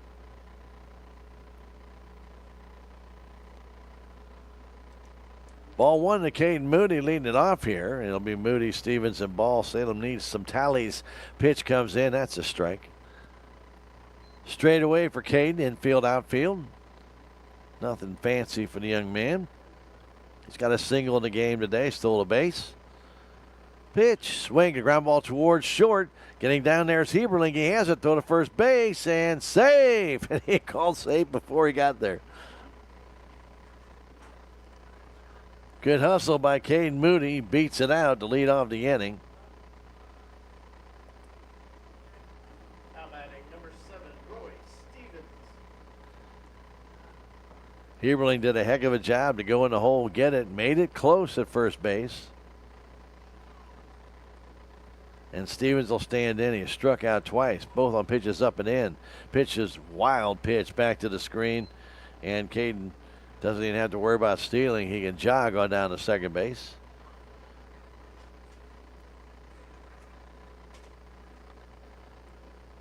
Tigers' first 4 hitters in the first 5 innings have just 2 hits. They're both by Caden Moody. 2 for 10. Then Cash Howard has a couple of hits. So the Tigers are bunching them by the same guys, but they need a bunch together. Let's pitch a fastball for a strike. It's 2-1 to Roy Stevens, who has a couple of dingers on the year. A base hit here would be well preserved to help the Tigers come back. He takes that one low and away. 3-1. A walk will be good, just as good as a hit in this case. Just need runners on base. Corby Ball waits on deck. Pitch to Stevens from Warren. It's on its way. Here it is. That's a strike on the outside edge, and it's 3-2. Moody at second base. Nobody out. Both Heberling and Saar trying to keep him close. They jockey back and forth. The pitch comes home and trying to check his swing is Stevens, but he went around and he's out on strikes again. Roy jammed, tried to check his swing, but he went around. And he strikes out for the 3rd time. Same pitch has got him all 3 times up and in. And now Ball stand in. He struck out, grounded out. Pitch coming to Corby. Swing and a tap foul.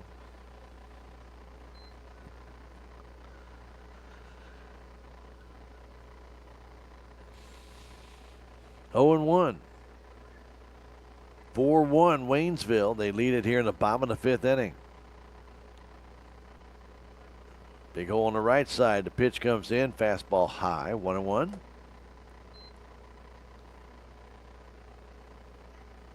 You call for some rain this weekend, so please, if you are traveling, be careful out there. As the pitch comes in from Warren, curveball and grounder toward third. Taken there by Althusius. His throw across is right on the money, and Moody takes third. Throw there is scooped up by Althusius. That's a good play by Althusius on a low throw from the first baseman, Mason Thompson. Ball out 5-3. And Cash Howard, who singled twice and scored the only Tiger run, stands in. 2 for 12 at the top of the order.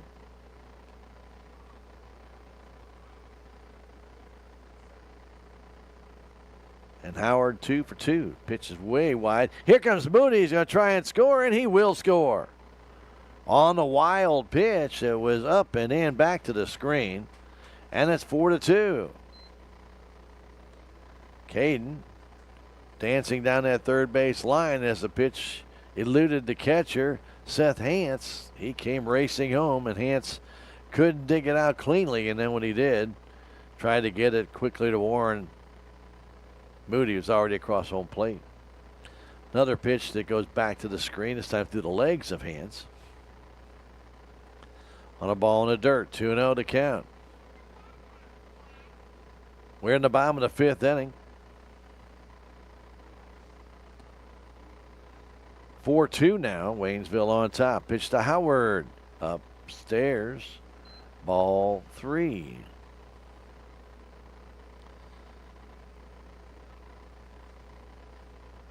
Cash waiting from the left side. Has that bat high over his left shoulder. Pitch comes home. Outside corner for a strike. It's 3-1. On this cloudy afternoon, Waynesville leading it 4-2. The pitch to Howard comes home. Ground ball up the middle. And right trickles right to the shortstop Heberling, and he can't make the play. It'll be an infield single for Howard. Ball off the fists, right past the pitcher, Warren. Might have reached for it a little bit too soon, thinking it was hit harder than it was. And I'll bring in Blake Edwards. By the time Heberling got to it, the ball kind of came up on him. He got it, but he elected not to try and throw out Howard, who was hustling all the way. For the Tigers, that is their 7th hit of the game, but they trail it by 2. Pitch outside with a curve. Edwards has walked and been hit by a pitch. No official time at bat.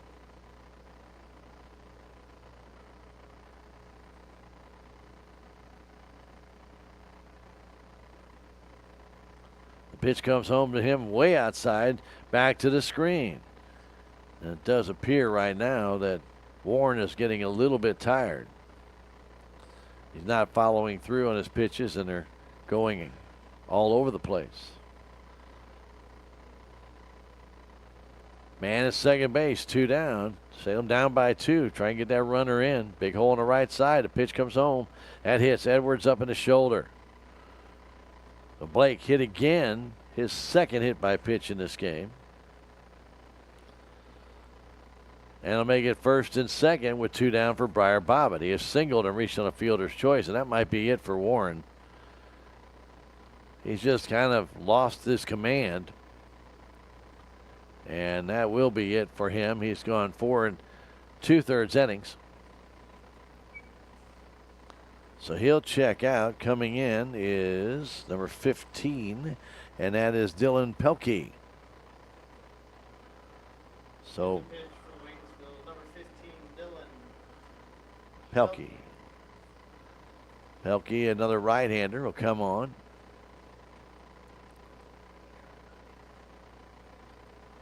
And let's see if they're making any other changes.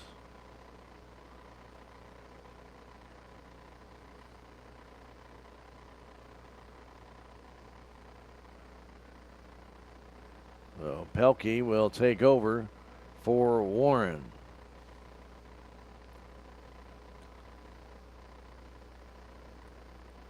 And just trying to see.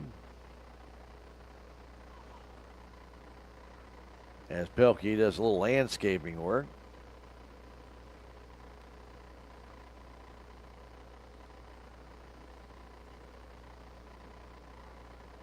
Right-hander has his entire infield watching him throw. So 4-2, Waynesville on top. Salem Tigers with 2 on, 2 out here in the bottom of the 5th inning.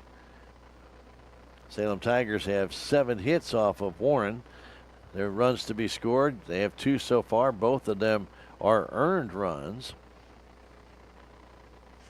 As far as walks are concerned, he's done a pretty good job with that. Only walked 1, but he has hit 2 and struck out 7. Did Warren. So Warren is still responsible for the 2 men on base. As Pelkey comes in, and the right-hander will face Briar Bobbitt. 4-2. Waynesville with 2 runs in the 4th. They loaded the bases with nobody out. On a base hit, a walk, and then an error on Briar Bobbitt on a throw on a bunt in front of the plate. And Corby Ball came in, threw the ball to first base, and it went off of Briar's gloves. He had to reach into the runner a bit, but he pulled that glove back, did not have the ball, and the ball trickled down the right field line, allowing 2 runs to score.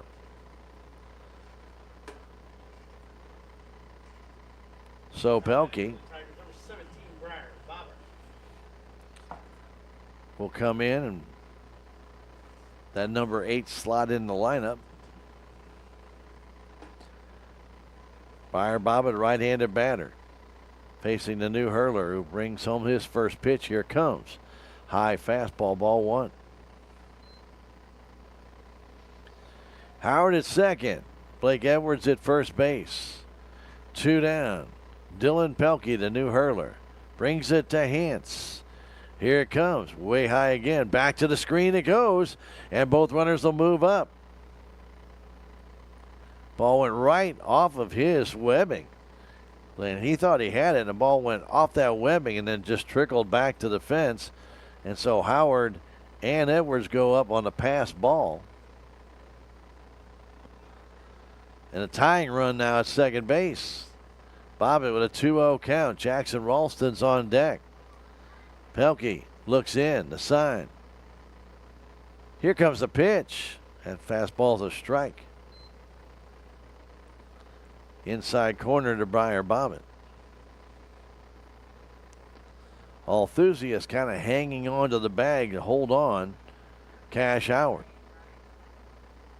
The 2-1 pitch comes home. Outside fastball. Strike on that call. That's a little bit outside. Got the benefit of that call from the umpire. It looked a little bit off the edge, but he gave it to him. 2-2 to count. 2 outs. Bobbitt waits. Here comes the pitch. A little bit low. Ball 3. And that should have probably been a walk right there.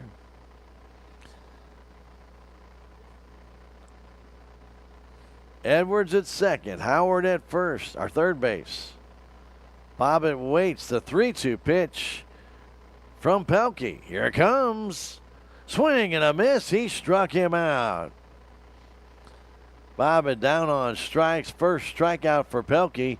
Retires the side. 1 run on a couple of Salem Tiger hits.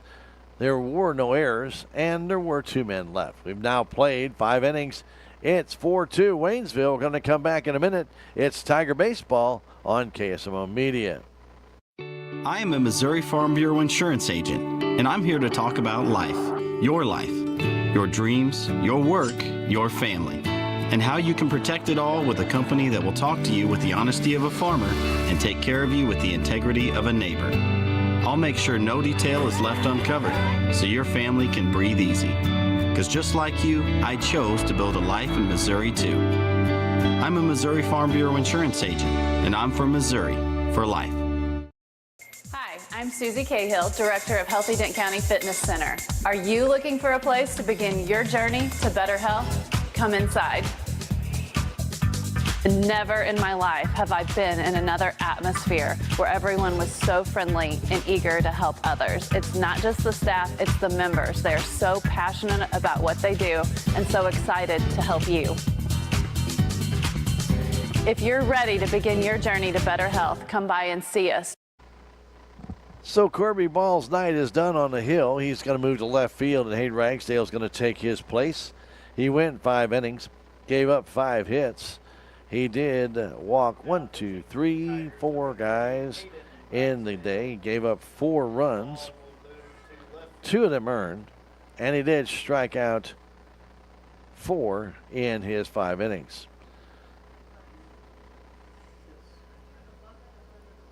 4-2 our score. Hayden Ragsdale, the right-hander, comes on here in the 6th inning. Salem with runs in the 2nd and in the 5th inning. Waynesville runs in the 4th and 5th inning. He had 2 in each of those innings. So Ragsdale comes on, the right-hander. Hard-throwing right-hander, I might add at that. We'll try and shut down all enthusiasts. Thompson and Hance. Sounds like a law firm.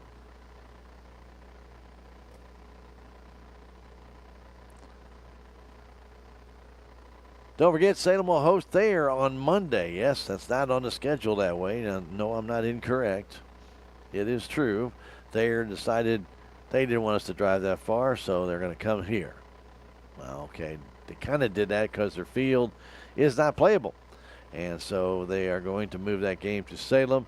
They will be the home team on Monday here, but we will have it for you on KSMO Media, 1340 AM, 95.7 on the radio side, and we'll video stream that game for you on Monday again here. Now, our Lady Tigers, I believe, are going to be home taking on Mountain View that day, and we were going to carry that game if we were going to go to Thayer, but in the meantime, with the Salem Tigers in that hunt for the SCA title, we will go ahead and carry that Thayer game instead of the girls softball game on Monday.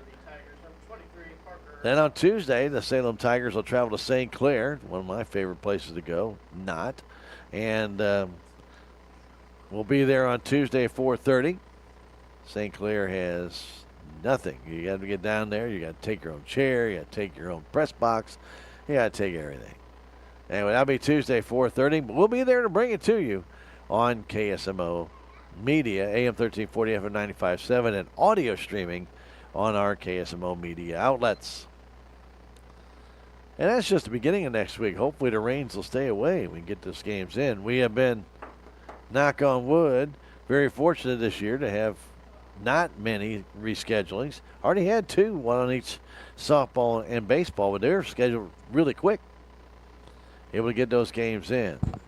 Ragsdale's missed on the first 2 to Parker Althusius.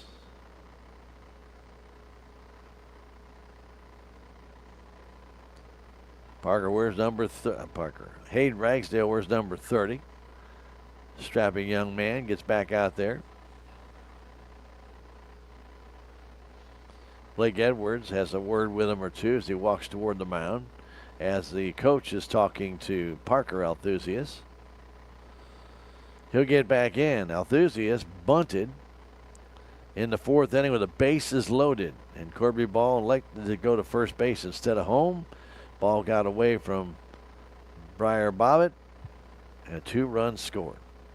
Pitch comes home, a fastball on the outside corner for strike.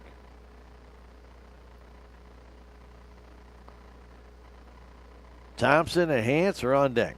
6th inning action here at Salem on a cloudy day. Been that way pretty much most of the day today. The 2-1, a swing and a miss on a high fastball. 2-2. Tigers fairly shallow in the outfield for Althusius. He flew out to left back in the 2nd inning. Right-handed batter waits. Ragsdale with a 2-2 pitch comes home. That fastball, I missed just low and outside. Not much. That's 3-2. Top of the inning brought to you by American Family Insurance Agent Jonas Schaefer, 729-5156. The pitch to Althusius. Low ball 4. No, he called it a strike on the inside edge. Right at the knees. A hesitation, but the umpire calls him out. First strikeout for Ragsdale. Looked like a good pitch from here, but the umpire didn't call it right away. And Althusia started to run down to first base, which tempted me to think it was a walk. But he called him out, and Thompson stands in. Swing and a miss on a good fastball. Umpire has a delayed third strike call. Has had all day long, but that one was even more extended. The 0-1 pitch coming home. That fastball's low.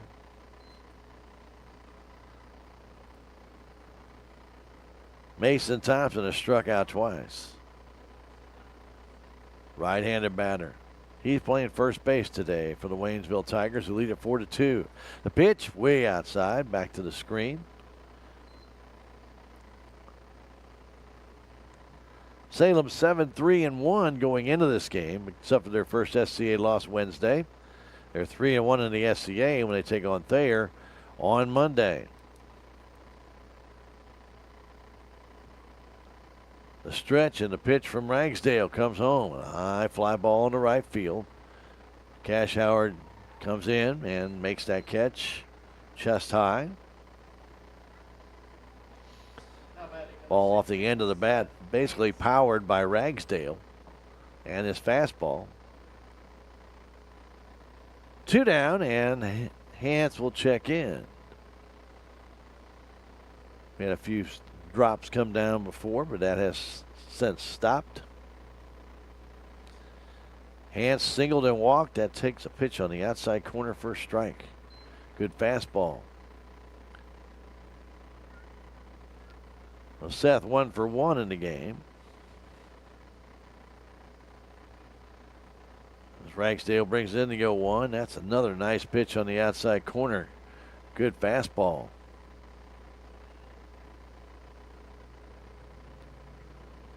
(4-2) Waynesville. 0-2 the count. 2 down. Hance waits. The catcher for the Waynesville Tigers takes it low. That one went off the shoulder of Seth DuBois. He's going to feel that one. Ball hit the dirt, the plate, and then ricocheted, I think, off the glove up and hit him in the shoulder. He's trying to wiggle out of that one, trying to get some feeling back in that thing. 1-2 from Ragsdale. Here it comes. And a swing and a miss. A good high fastball. Actually, Hance foul tipped it, but held on to by Silas DuBois. But down in order goes Waynesville in the 6th inning. 1-2-3, 2 strikeouts in the inning for Ragsdale. And the Salem Tigers need to rally. They trail it to the Waynesville Tigers by a score of 4-2. We're going to come back in a minute. It is Tiger Baseball on KSMO Media. Mid-Ozark Animal Health Center in Salem is here for all of your veterinary needs. From your house cat to a herd of cattle, Dr. Cunningham and her expert staff are here to help. Mid-Ozark Animal Health Center is committed to providing your animals with the highest level of care and support. Schedule an appointment today for checkups, boarding, surgery, supplies, or even 24/7 emergency services for established clients. Stop by or call in today and get the veterinary care that your pets deserve. Progressive Ozark Bank is proud to announce a better way to manage your debit card fraud alerts. Instead of a phone call, customers will receive a message on their text-enabled numbers if there is a concern on a debit card transaction. It's fast and easy. Want to find out how you can get fraud text alerts on your phone? Drop by or call Progressive Ozark Bank for more information. Progressive Ozark Bank, FDIC insured, where people matter. 4-2, bottom of the 6th inning. Salem Tigers need a few runs off pitcher Dylan Pelkey, who came in and relieved Warren, who finished the day 4 2/3 innings, 2 runs, 2 of them earned, 7 hits, 1 walk, 7 strikeouts, 2 hit batsmen in the game. Ragsdale came in and shut down Waynesville 1-2-3. And so it'll be Jackson Ralston, Hayden Ragsdale, and Silas DuBois here in the 6th inning.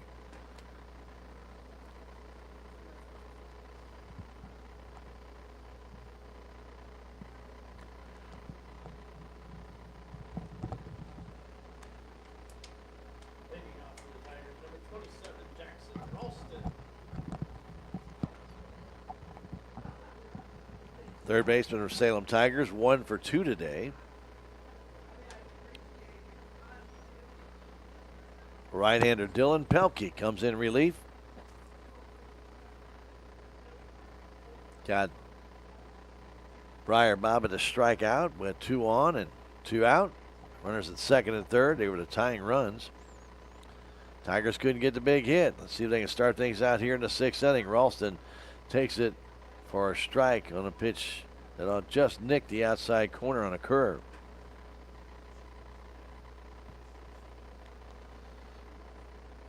Pelkey brings the next one in. That pitch is low in the dirt, knocked down there by Seth Hance. Straight away for Ralston. As evening trying to set in on this cloudy day. The 4-2 score is in favor of Waynesville. As that pitch down and in goes back to the screen. 2-1 to count. Salem needs some hits here. They've got 7 in the game, but they need to string them together, get a few runs. 5 hits for Waynesville in the contest, but they got 4 runs, and there's a fly ball in the short center field. Coming in and missing the ball as the center fielder was Zuber, and Ralston will have a base hit. He misjudged that one. He took a step back, and that ball was off the end of the bat, and it falls in for his second hit of the game and brings in Hayden Ragsdale. Christensen will come in to run. So Christensen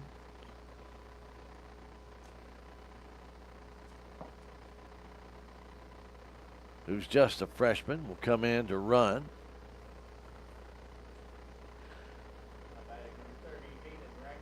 Ragsdale will stand in. He struck out twice. Right-handed batter facing Dylan Pelkey. Big hole on that right side. Ragsdale shows bunt. Takes it way outside. Ball 1.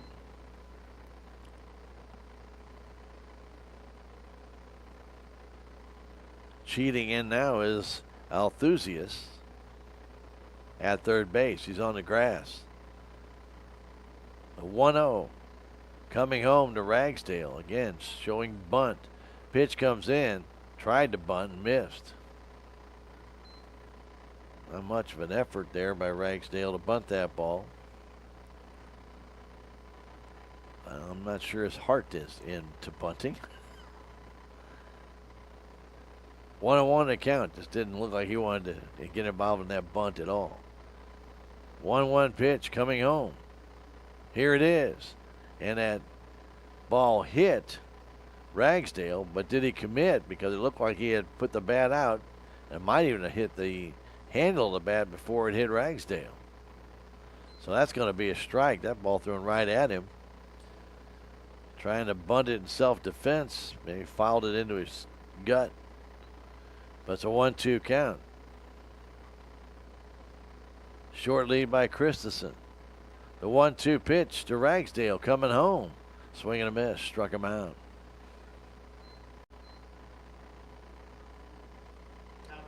Second strikeout for Pelkey. Silas DuBois stands in. He's 0 for 3. Moody with 2 hits. Cash Howard with 2 hits. And Jackson Ralston with 2 hits. Lead Salem. DuBois waits. Pitch comes in high and tight. Ball 1. Blake Edwards been on base 3 times. The Tigers had not been able to put everything together to get some runs. They only got 2, and one was on a wild pitch. The 1-0 pitch comes home to DuBois, a swing and a miss. Silas, for not being a real big guy, has a very long swing.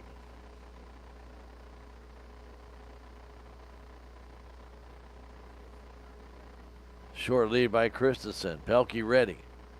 The 1-1 pitch coming home. Time was called by DuBois and no pitch.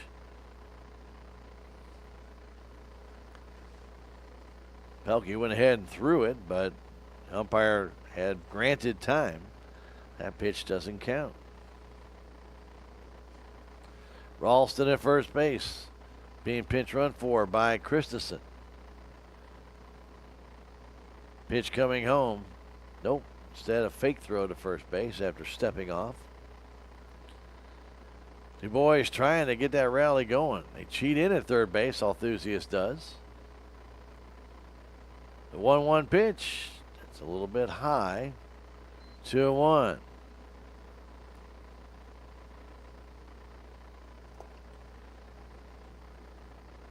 Dylan Pelkey, the right-hander for the Waynesville Tigers.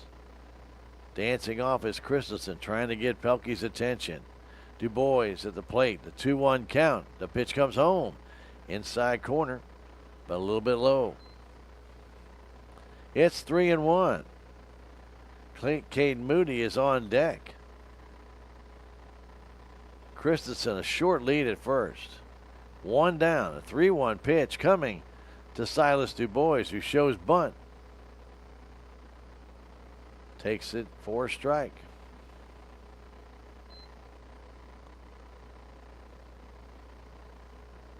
Silas gets back in.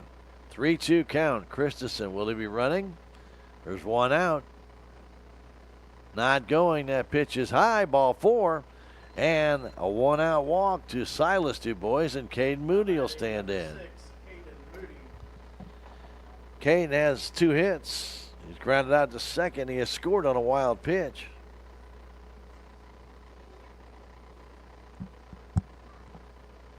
They're going to play Caden in at first base where Thompson is. Althusius will be about even with the bag. 2 on, 1 out. The pitch from Pelkey. Here comes. And a bunt attempt by Moody, but he fouled it.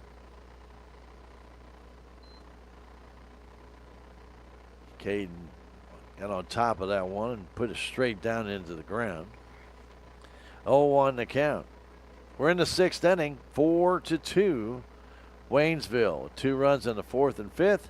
Salem got single runs in the 2nd and in the 5th inning. We're in the bottom of the 6th. Tigers had base runners all over the place. They've left 8 already, and they got 2 more on right now. 1 out. The pitch from Pelkey. Here it comes, and it's high. 1-1. Luke Christensen dancing around at second base. At first base, Silas Du Bois. 1-1 count, 1 out. Dylan Pelkey checks the runners and brings it home. High pop-up on the infield or short left field. Everybody converging, and making the catch is Ethan Heberling. Still did not see an infield fly call on that. I guess the umpires ruled it was far enough in the outfield. So now with 2 down, Roy Stevens, who has struck out 3 times, will stand in. Caden got underneath that one. Skied it in the left center field.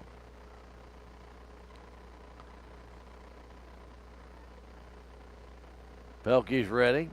2 on, 2 out, and the pitch in for a strike.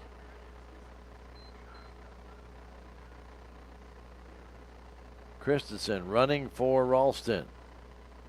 Du Bois at first. Pelkey turns and spins, looks back at second. Bottom of the inning brought to you by Farm Bureau Insurance Agent Willie Strader. 729-4941. That's Willie at Farm Bureau. Swing and a chop foul off to the right side by Stevens. Roy with an 0-2 count. He has struggled at the plate today. Been striking out on the inside high fastball. And they have consistently kept it right there, and Roy has swung through it. Now an 0-2 count, trying to keep this inning alive. The pitch comes to Stevens. From Pelkey. He steps off. Roy's got a little pop in that bat, and the outfield is playing him fairly shallow in left and in center. Wind blowing out toward left field from the right field line. So pitch comes home. Curveball, a swing and a miss. He struck him out. Maybe a slider. Anyway, Roy down on strikes for the 4th time. He's got the golden sombrero today as he is struck out in the 1st, 3rd, 5th, and 6th innings, and that retires the side. No runs, a hit, no errors, a walk, 2 left. Salem Tigers have left on 10 in this game, and they trail it by 2, 4-2. We'll come back with that 7th inning in 1 minute. It is Tiger Baseball on KSMO Media. Every project is different, which is why Salem Truss uses modern engineering software to design, then construct quality trusses for your home, barn, or business. The size of the job doesn't matter, but the quality of the work does, which is why Salem Truss will deliver their trusses anywhere. Proud to support the Salem community, they're open Monday through Thursday from 7:30 to 4:30 and Friday from 7:30 until 11. For more information, call Salem Truss at 729-9276. Southwest Baptist University campus in Salem provides quality higher education close to home for residents of Dent County and the surrounding areas. The classes at SBU Salem campus are taught in the afternoon and evenings, making a degree attainable for people who are in the workforce or can't afford to go off to get a degree. We offer degrees in nursing, which is an RN Bridge program, elementary education. For more information on the degrees and programs, please contact admissions counselor Chris Welch to schedule an appointment as a prospective or returning student.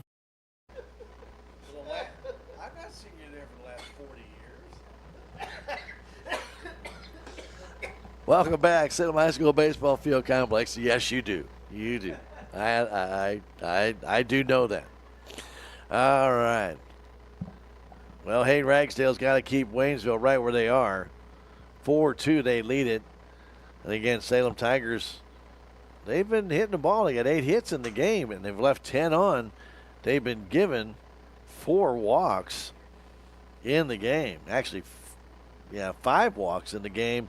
And they've had 2 guys hit by a pitch. That's 7 free passes.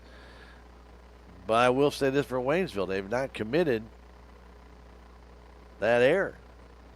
And sometimes you need to extend an inning. They've not done so. They've played flawless in the field. And took advantage of a couple miscues by Salem Tigers. Salem with only 2 errors in the game. But one brought in 2 runs. So we go to the top of the 7th. It will be Pelkey, Jonas Saar, and then Carson Sutphin. Now batting number 15, Dylan Pelkey. So Pelkey took over for Warren back in the 5th inning. Warren pitched well, 4 2/3 innings, 7 hits, 2 runs, both earned, a walk, 7 strikeouts, a 2-hit batsman. And Pelkey has come in and shut the door. Pitch comes in. He hits a high fly ball to shallow center field. Trotting in gently is Caden Moody, and he makes the catch. 1 pitch, 1 out. Jonas Saar stands in. He is singled and grounded out to short. His single, a perfect bunt singled on the 3rd base line, allowed the pinch runner for Warren to go all the way to 3rd base. That was Luke Cassidy at that time. Swing and a miss on a high fastball to Jonas Saar. A couple of strikeouts in the 1st inning for Ragsdale back in the 6th. He has shut down 4 in a row. Pitch comes home. Trying to bunt that ball again is Saar. He does. Ragsdale has it, throws to first in time. 1-3 on the putout. That ball bunted a little too hard, a little too close to the pitcher. And Ragsdale had no trouble fielding that one and throwing for the out. With the grass infields right down the lines, both here and like at Willow Springs, laying a bunt down makes it a little bit easier. If it's a dirt part, it'll hit there and then go up to the grass, and it'll usually push it foul. Swing and a miss on a high fastball to Carson Sutphin. He's 2 hits in the game, 2 for 3.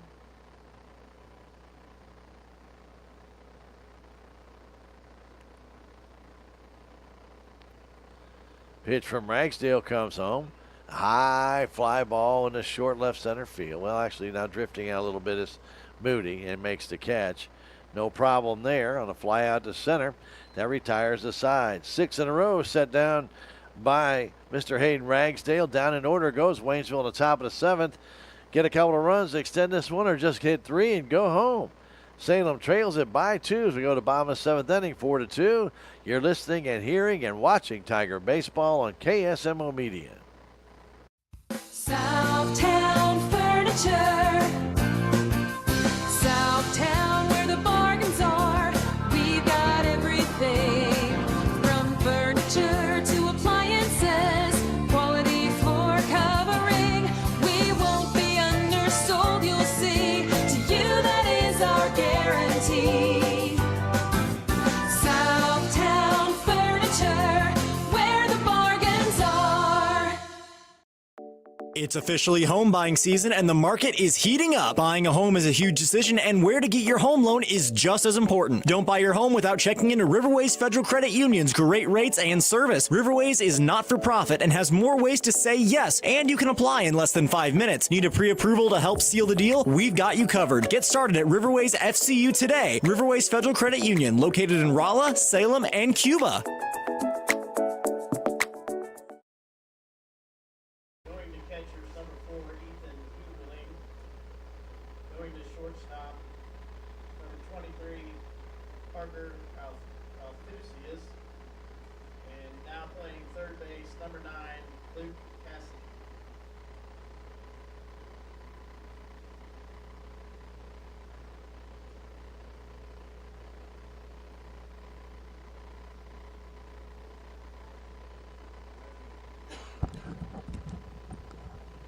All right, we go to bottom of the 9th. Couple changes as Hance checks out of the game. Luke Cassidy comes in his place, and he'll play third. Parker Althusius will move from third to shortstop. Ethan Heberling will go from shortstop to the catching position. No other changes that we're aware of, as Dylan Pelkey still on the hill for Waynesville. Happy Good Friday to all. Glad to have you along with us here on KSMO. Corby Ball, Cash Howard, Blake Edwards trying to get a couple of runs here for the Salem Tigers. They need 2 to keep the game going. 3 to win it outright. Ball is 0 for 3. He has struck out, grounded out to short, grounded out to third.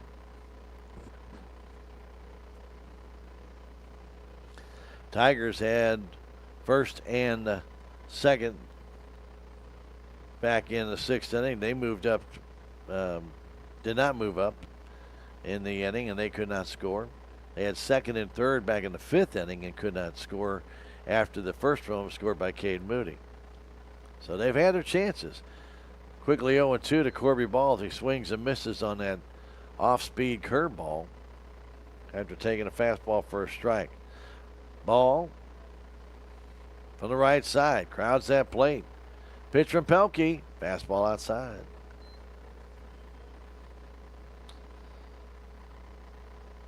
Salem will be home at Thayer at St. Clair on Tuesday and home against Mount Grove on Thursday. The pitch, curveball outside.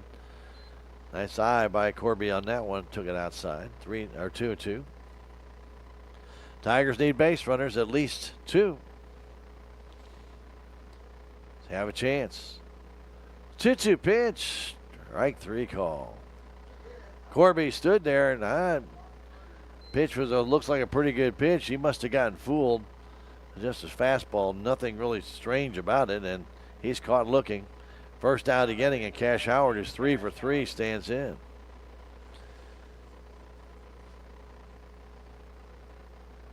Cash singled to center and a grounder up the middle on the infield and went for a hit. And another ground ball in the left center that went for a hit as well. I should say between short and third. 3 for 3 in the game. First pitch, a strike on the outside edge with a curve. Next pitch coming to Cash. Swing and he'll foul back and out of play. Quickly 0-2.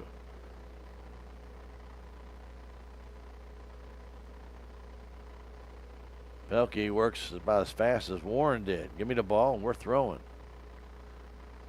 The 0-2 pitch to Howard. Swing and a line drive off the fist to the second baseman Sauer. He has the throws too late.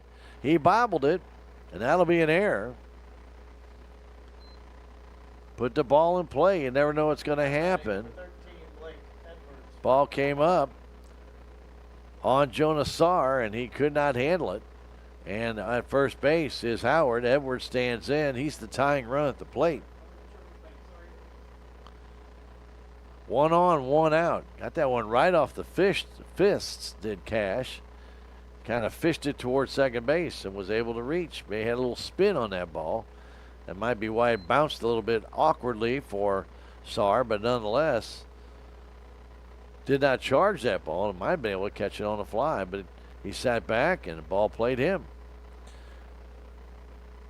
Error on Sarr, and Edwards takes the fastball. It's a little bit high, 2-0. Blake has been hit by a pitch twice and walked. Officially, he's never been to the plate. But if you ask his body, it will differ. He said he got hit twice, and you know he's going to feel it. Pitch comes home and a high pop up on the infield. Who wants this one? Althusias comes in and makes the catch, and there's 2 down. Now batting number 17, Briar Bobbitt. So Briar Bobbitt, who has singled, struck out, and reached on a fielder's choice, has an RBI in the game. The only RBI for the Salem Tigers in the game.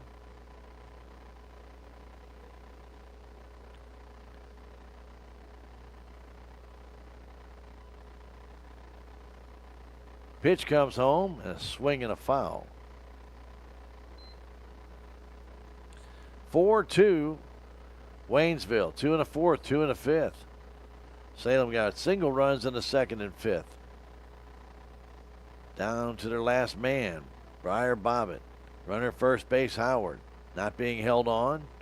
With a 1-strike pitch and a swing and a miss, and it's quickly 0-2. Foul tipped that one into the catcher's glove. Ethan Heberling. Pelkey trying to wrap it up and get the save for Warren. And the 0-2 comes home. Outside with a fastball. Pelkey came in the fifth inning and struck out Bobbitt with those 2 guys on at second and third. Salem did not get that 2-out hit as they have in so many times in the past.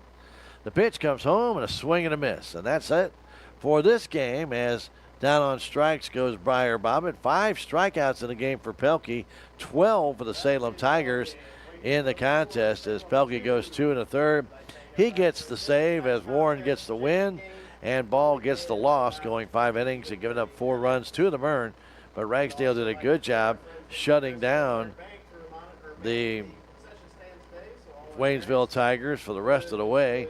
They went down in order, and he had a couple of strikeouts in there as well. We'll give you all the full details of all the stats when we come back in this one in 3 minutes. It's the Waynesville Tigers beating the Salem Tigers by a final score of 4-2. We'll come back in 3 minutes. Tiger Baseball on KSMO Media. Your legacy.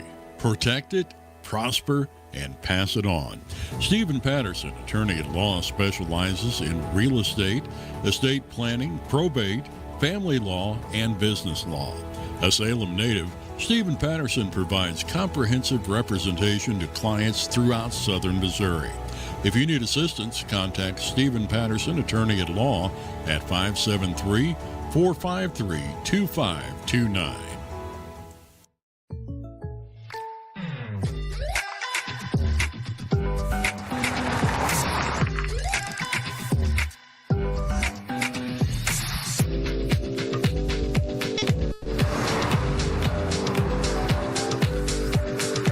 Surprisingly great rates? Contact your local State Farm agent today. If you want the real deal, call State Farm agent Cameron Irway in Salem today. Like a good neighbor, State Farm is there. With tax season fast approaching, you might have some questions that you need answered. If so, give the Tax Masters a call. They have over 40 years of experience and can handle all types of accounting services plus certified e-filing. Don't ever let yourself be a slave to the IRS. Come and see Jackie or Beth at Tax Masters, located at 107 West 4th Street here in Salem, or call 729-3001. This is Mike Elliott from Town & Country Insurance. As an independent agent, we shop many different companies, allowing us to find the best value for our clients. Town & Country Insurance has been serving South Central Missouri since 1963. We have offices in Salem, Rolla, Licking, and Mountain Grove, and would welcome an opportunity to show you what we can do for you. Stop by 400 West Scenic Rivers Boulevard, located inside the Town & Country Bank, or you can call our office at 729-6624. Terrell Complete Auto Care is a full-service auto repair center in Salem. They offer full-service oil changes as well as $2 discounts on Tuesdays for all ladies, and Wednesday is Senior Citizen Day. Plus, Terrell Complete Auto Care can take care of all your auto and diesel repair needs. They offer free pickup and delivery in town. James and Sheena and the staff of Terrell Complete Auto Care are proud to support the Salem Tigers. It's only because of our incredible sponsors we're able to bring you Salem Tiger sports and community events. A couple of those sponsors include Discount Bins in Salem. Discount Bins has truckloads of new merchandise each week, and the prices drop every day until they're gone. Jet Tire and Auto, Salem's only licensed Lucas Oil Service Center. Drive in today at 800 South Park Avenue right here in Salem. Thanks to these fine sponsors, we're able to bring you Salem Tiger sports and community events. Well, welcome back. Salem High School Baseball Field Complex. Salem Tigers fall to Waynesville 4-2, lost their second straight game. They're now 7-4-1 on the season. The Tigers have had two-game losing streaks now, and they'll try and get back on the right track on Monday when they host Thayer. Even though Thayer will be the home team, they will have it here at Salem High School Baseball Field Complex come Monday afternoon at 4:30. In this contest, it was kind of a pitcher's battle early on. The Salem Tigers got on the board first in the second inning. A base hit by Cash Howard. He was wild pitched to second. Blake Edwards got hit by a pitch. They were wild pitched over to, then Howard was wild pitched over to third, was first and third with one out and a grounder up the middle. Heberling at shortstop at that time flipped it over to second baseman, but he could only get the force out. As when Heberling fielded the ball took kind of a high jump off the lip of the infield grass and dirt and threw off the timing of the double play. So when Sauer at second base got the ball, tried to throw to first base, it slowed it down and Bobbitt was able to beat it out. And that made it 1-0 on the RBI fielder's choice. Ralston followed with a single, but the Tigers could get no more done in that second inning. They had a 1-0 lead, but the Waynesville Tigers took a 2-1 lead in the fourth inning. A leadoff base hit by Carson Sutphin, and then he stole second. Then Eberling walked, and Baker walked. Loaded the bases with nobody out. Zuber popped out, and it looked like Corby Ball, if he could induce a double play, might be able to get out of the inning. But Parker Althusius bunted the ball in front of the plate. Corby Ball came in, but he tried to make the play at first base. First off, probably not the best choice right there for Corby, as a home plate force out would have been easier. But he got the ball, tried to throw to first base. His throw was a good throw, but Briar Bobbitt had the runner bearing down on him, pulled his glove back, ball hit his glove and bounded away, and allowed 2 runs to score, and that made it 2-1. Then in the fifth inning, leadoff single by Cale Warren. He got that ground ball left side. They went through the hole. Then Jonas Sauer got a base hit on a bunt right down the third base line. The runner, Lou Cassidy, for Warren, went all the way to third base and was first and third with nobody out. And then Carson Sutphin doubled on the left field line, driving in 2 runs to make it 4-1. And then he was thrown out on a wild throw home. The throw coming by Ragsdale hit the back screen, and then was able to be retrieved by Silas DuBois, who threw down to third base. And Ralston put the tag on Sutphin, and that was the second out of that inning, or first out of that inning, and then they were able to get out of the rest of the fifth inning without any further damage. The Salem Tigers, they had a chance in the fourth inning. Leadoff single by Howard. Blake Edwards walked. Briar Bobbitt got a base hit, loaded the bases, and then Jackson Ralston grounded to second base, and Jonas Sauer got it through home, and the bang play at the plate on the force out beat Howard, and he was forced out at home plate. and thus no further runs. Then Hayden Ragsdale struck out, and Silas DuBois struck out. So that threat, with bases loaded, nobody out, resulted in no runs being scored. In the fifth inning, leadoff base hit by Caden Moody. A wild pitch sent him to second base. Stevens struck out, and then while Corby Ball's at the plate, Moody had moved up. Corby Ball then grounded to third. Moody moved up to third on the throw across the diamond, and he was there when a wild pitch brought him home to make it 4-2 in the fifth inning. Tigers then got base hits from Howard, and Edwards got hit by a pitch in that same inning after Moody had scored, but they couldn't get any further damage as Warren was relieved by Pelkey, and he struck out Briar Bobbitt. Tigers got a base hit by Ralston in the sixth with a walk to DuBois, but nothing further damage there, and an error by Sauer in the seventh inning gave Salem a chance. But again, they could not get any further damage done, and they could not come back as they fall to Waynesville 4-2. For the Waynesville Tigers, they had only 5 hits, and Carson Sutphin, their leadoff guy, had 2 of them, but they came at key times in the game. He started out the fourth inning with a base hit, and he ended up scoring a run there. And then he drove into, after the bottom of the order, Warren and Sauer got singles to put the first 2 guys on, and then Sutphin doubled and brought them in, and that's the difference in the game right there, that 2-run double. 1 for 2 on the day was Seth Hance. 1 for 3 was Warren. 1 for 3 was Sauer, but those ones came all in the same inning, and that brought home runs. Otherwise, very good job by Corby Ball today. 5 hits, 4 runs to them. He did walk 4 guys, but he struck out 4. Ragsdale came on, 2 perfect innings of relief with 2 strikeouts. And then for Warren, for the Waynesville Tigers, 4 2/3 innings, 7 hits, 2 runs. They're both earned, a walk, 7 strikeouts. He hit 2 guys. And then Pelkey came on. Dylan struck out 5, walked 1 in 2 1/3 innings. He did give up only 1 hit. Waynesville wins it by a final score of 4-2. We'll come back in 1 minute and wrap it up. It's Tiger Baseball on KSMO Media.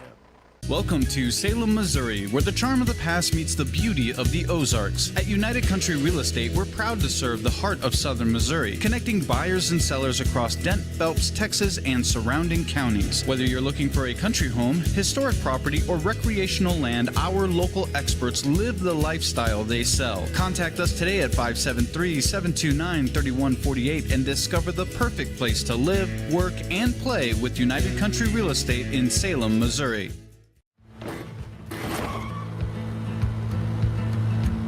Sorry, Dad. Sure, you could get him a new car. You could also light a pile of money on fire. Because as long as Mr. It wasn't my fault takes the wheel on occasion, maintaining this car is your best option. So keep it running longer, stronger, with quality parts and a whole lot of Napa know-how. Dad, where are you going?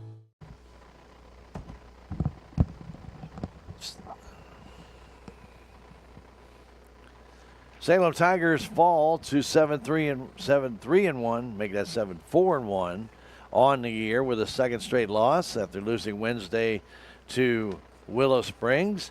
And Waynesville improves to 5-9 on the season. And the Salem Tigers will be home on Monday to host the Thayer Bobcats. Again, that was to be an away game. That game got moved here when the field at Thayer got damaged by flooding past, 4 weeks ago, when we had all that rain come in that weekend. Yeah, they had really big damage down there. So, nonetheless, we'll host the game. We'll be here to bring it to you Monday, starting at 4:15 with Tiger Talk coach Tony Edwards. Salem and Thayer, SCA contest Monday at 4:30. And then Tuesday, we'll travel to St. Clair, follow the Tigers there. As our Lady Tigers will be home Monday, they'll take on the Mountain View Lady Liberty Eagles. And again, that game was to be scheduled on the Salem video side, but unfortunately with the Thayer game being moved back here and the Tigers with a 3-1 SCA record, we're going to go ahead and carry the boys game instead on Monday. On Thursday next week, Mountain Grove will be here. We'll have that contest on KSMO Media, your hometown radio station. So we'll have that one here, and that will be a Mountain Grove lady softball game. We're going to go ahead and do that one. All righty. There you go. Well, and of course, Salem plays Plato next Friday. So a lot of games coming up in the next 3 weeks. It'll be actually the end of the regular season in 3 weeks. Hard to believe, but that's the way it works. So these games are really tightly bound. Fortunately, we got this one in today, and the clouds have been with us all day, but the rains have stayed away for the most part to allow us to play. We invite you on the radio side to stay with us. Cardinal Baseball is coming up next on KSMO Media, 1340 AM and 95.7 FM. For Sally back at the station, for Ben doing the video flips right here, my name is Stan Stevens.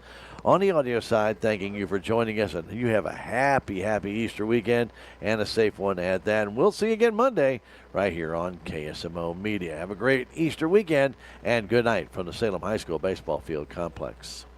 Thank you for watching this KSMO Media broadcast of Salem Tiger Sports. This game was brought to you by Town & Country Insurance, Tax Masters, Southwest Baptist University Salem Campus, Terrell Complete Auto Care, Edward Jones, Duncan Family Chiropractic, State Farm Insurance, Salem Trust Manufacturing, Progressive Ozark Bank, Stephen Patterson, Attorney at Law, Riverways Federal Credit Union, Healthy Dent County Prevention Coalition, K&H Auto Supply, Farm Bureau Insurance, Country Mart, the Bank of Salem, Napa Mooney Auto Supply, Your World Today, Town Screen, New Life Auto, Salem License Bureau, Legends Automotive, On the Spot Auto Glass, Mid-Ozark Animal Health Center, Jet Tire and Auto, The Technology Junkyard, American Family Insurance, United Country Real Estate, Southtown Furniture, Healthy Dent County, Ozark Overhead Door, Hubs Tire Center, Looking Glass Salon, Flying W Boutique, and Discount Bins of Salem. Thanks to those fine sponsors, we're able to bring you Salem Tiger Sports and community events right here on KSMO Media.